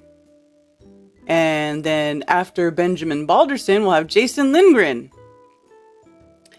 And then dinner break. And then after dinner, everybody, all the speakers who are remaining, everybody that's there, we'll throw David Weiss up on the stage too, just because, and also Bob Nodell, and we'll have a live Q&A with our speakers, our content creators, and seasoned flat earthers. Then after the Q&A, and I did block out a good amount of time for the Q&A this time, so we'll have almost 2 hours for the Q&A. It always runs long. People always end up getting turned away at the end because the questions line up. But so this time I tried to set a bigger chunk of time aside for Q&A. Then after the live Q&A, we will close out the event with Jason Lindgren performing live, and then Chief Crow and the Flat Earth Worms, and that will be it. It is going to be a great time. We also always have lots of extra stuff going on at the event that I don't even list here. You know, we're going to have raffles, we have artwork, we'll have shirts and different things and giveaways for you guys to come home, bring home with you. And also when you buy your ticket this year, I'm including the t-shirt in the ticket price. So when you go to get your ticket, you get you have to fill in your shirt size, and children 12 and under are free. So just put how many of your children you'll be bringing with you, and then for you, your name on the lanyard, and that's it. that's it. We're going to have a great time. It's going to be awesome. I don't know if you guys heard me talking about Rick Hummer is going to be there. Rick Hummer is the guy who used to host the FEICs. I don't remember if any of you, well, for those of you who used to go to the FEICs or who went to any of them, you'll remember Rick Hummer as the MC for the FEIC events. So he'll be there, and he's got some special stuff in store. There's going to be some cool stuff happening at this event that I'm not even going to talk about. If you want to know what's going to happen, you're just going to have to be there. And also Mark is giving away his 33rd degree. Is it 33 or 32? Maybe it's a 32nd degree. It's a 32nd degree Mason's hat. The one that he was wearing for months on Strange World. The one that he wears in the promo that I made. Let's see. Let me bring it up here. This hat right here. This hat. Mark is going to raffle away that hat at Flattoberfest, and you have to be there to win it. He's not mailing it. He's not shipping it. You have to be there to win it. So I think that's pretty cool that Mark is giving away the Mason hat. And it was owned by his grandfather. That's his grandfather's Mason hat. Like, I would think that he would want to keep it just for sentimental reasons, but he feels no sentimental attachment to it at all whatsoever, and he's going to give it away. So there you go. And that's not all. So, the best way to experience all the wonderful things of Flattoberfest is to actually be there. I'm shanking Mark for his hat.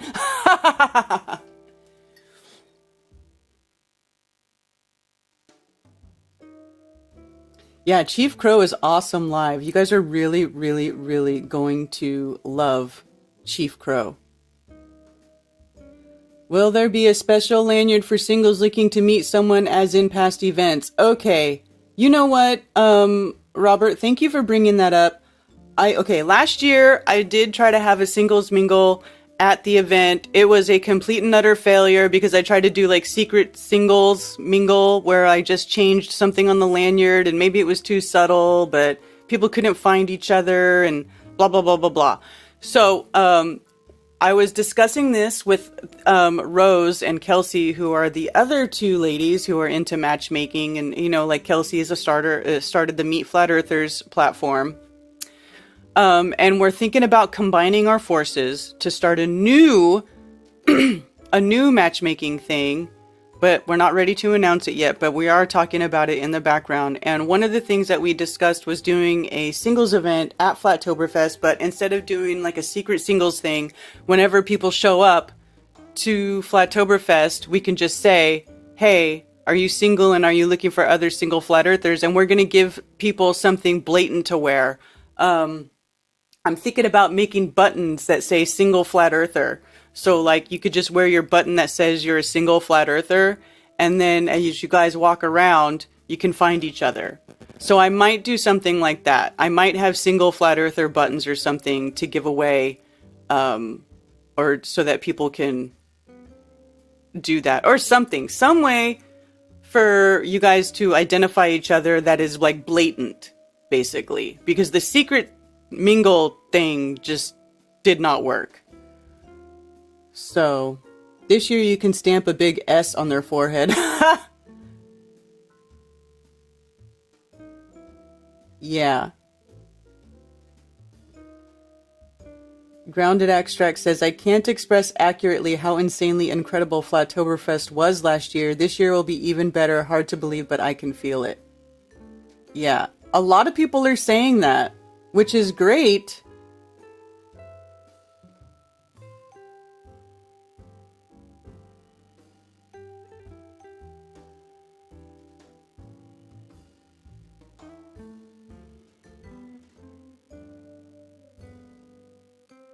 And Joelle selling herbal drugs in the Rockfin chat. I'm just kidding. But yeah, something like that. Something where everybody can find each other easily. Because seriously, I thought about this last year. I tried to do it last year because I was like, man, what a great opportunity. You have all these people from all over who are all like-minded, all in the same place. And surely some of them are single and wanting to find somebody else to be with who shares their view on the world, right? So an event like this is like a really great opportunity to take advantage of everybody being in the same place and it being in a public, like open environment where people can feel safe and you're not like, you know what I mean? So I do still want to keep doing stuff like that at the event. So there will be something for single flat earthers at Flattoberfest. I just haven't 100% decided how I'm going to do it yet. I'm not going to do anything special with the lanyards or any of that stuff. It's going to be very simple where it's like, you want to be a single flat earther? You want to put your single flag out there or whatever? Okay, here, this is going to tell everybody that you're a single flat earther and that you're, you know, looking for a partner, looking for a co-conspirator, right? Looking for a post-apocalyptic partner or whatever you want to call it.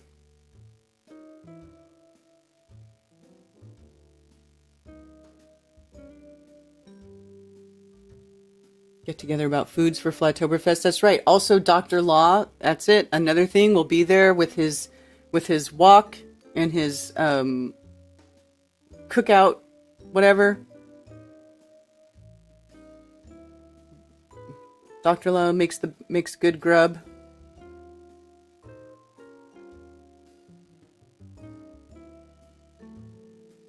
I love being with another FE'er. Never date a Globie again. Exactly.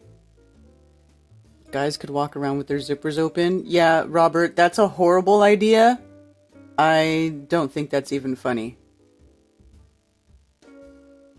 Give them freak flags, let them fly. Yeah.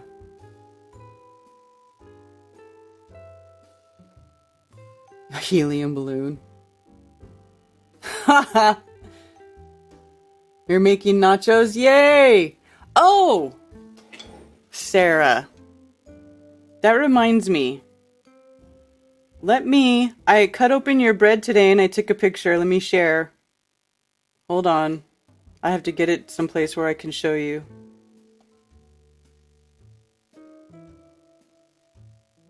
And it was super delicious, by the way. Check this out. So here's the bread. The sourdough bread that Sarah and Griff made, and they said they tried to put a K on it, but it didn't work. But I see the K. I see the K. And then, here it is. Look at that. Beautiful sourdough bread. And then I toasted it, and I put butter on it, and I fried a couple eggs. And that's what I had for breakfast this morning with my coffee. And it was delicious.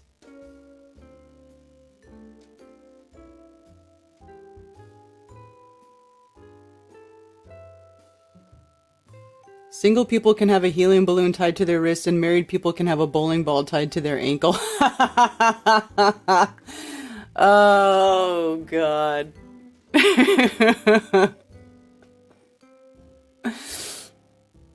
Anyway, that's funny. Yes, Sarah, it came out amazing. Yes, it looks great.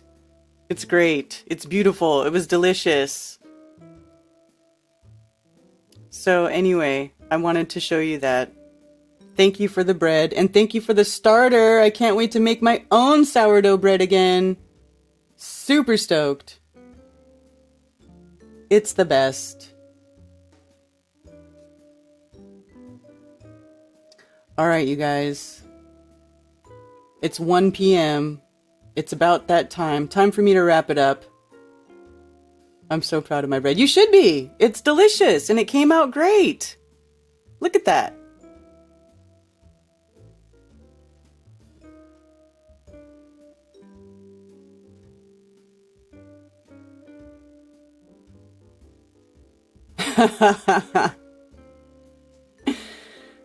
All right. Oh, also, let me give a shout out to Paraplegic Coffee.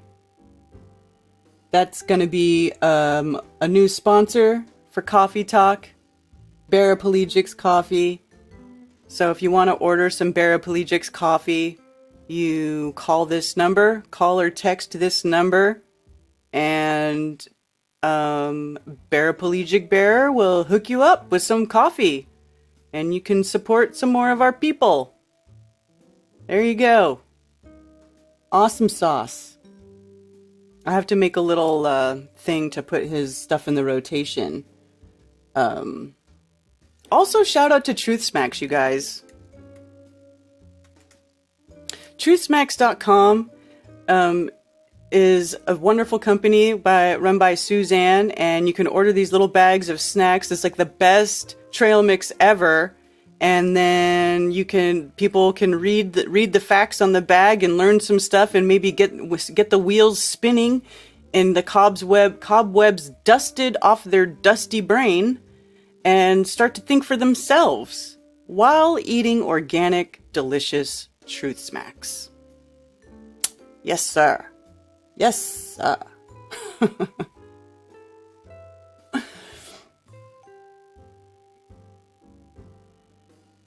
Does have great coffee. Every Moonday in the early light, I'm here, y'all. Yeah, you can't. There's literally nothing that tastes as good as what she makes. It really is the best. Like, really. Yeah. We are building a community of resources. Absolutely. Absolutely. So anyways, I want to... Oh! The other thing I wanted to tell you guys about before you all leave, I know I already see people leaving my chat because I said that I was going to wrap it up. But this Thursday, I know that David called and said he was having a special stream with Jaren, and they're going to flat smack some Globy and stuff. But also, I'm having a special stream this Thursday at 8:30 p.m. I'm going to be having a geocentric astrologer on with me for a great talk about astrology, what it's used for, what it is, and also from a flat Earth perspective, a flat Earth point of view. And she's super sweet gal. Her name's Erin from erinwageastrology.com. And she'll be on the stream with me this Thursday. We're going to have a talk about flat Earth astrology. It's going to be great. We're going to talk about the stuff that's been going on. And it's just going to be, it'll be all things astrology from a geocentric point of view, from somebody who understands that the Earth is geocentric and that astrology is geocentric because the Earth is geocentric. So that's what's up. So I hope you all join me this Thursday with Erin Wage for our talk on flat Earth astrology. And also tomorrow night, I'll be back here with Mark Sargent for Strange World at 10 p.m. Eastern. So that'll be fun as well. And also, why don't you guys go to flatearthfestivals.com and get your tickets for Flattoberfest, because, you know, you guys need to be there. Last Flattoberfest ever! Who wish to send me stuff through snail mail, you can send it to P.O. Box 10, Earl, North Carolina, 28038. There are also links below for Flat Earth merch, and you can send me donations. And I do appreciate all the support. Sincerely, thank you very much. Also, please go to flatearthfestivals.com for all information about upcoming Flattoberfests and Flat Earth-friendly local meetups. If you are organizing a local Flat Earth meetup, email me at flatearthfestivals@protonmail.com with your meetup information to have it listed on the website for free. For everything else, you can email me at karenbfe@protonmail.com. Thank you for being here.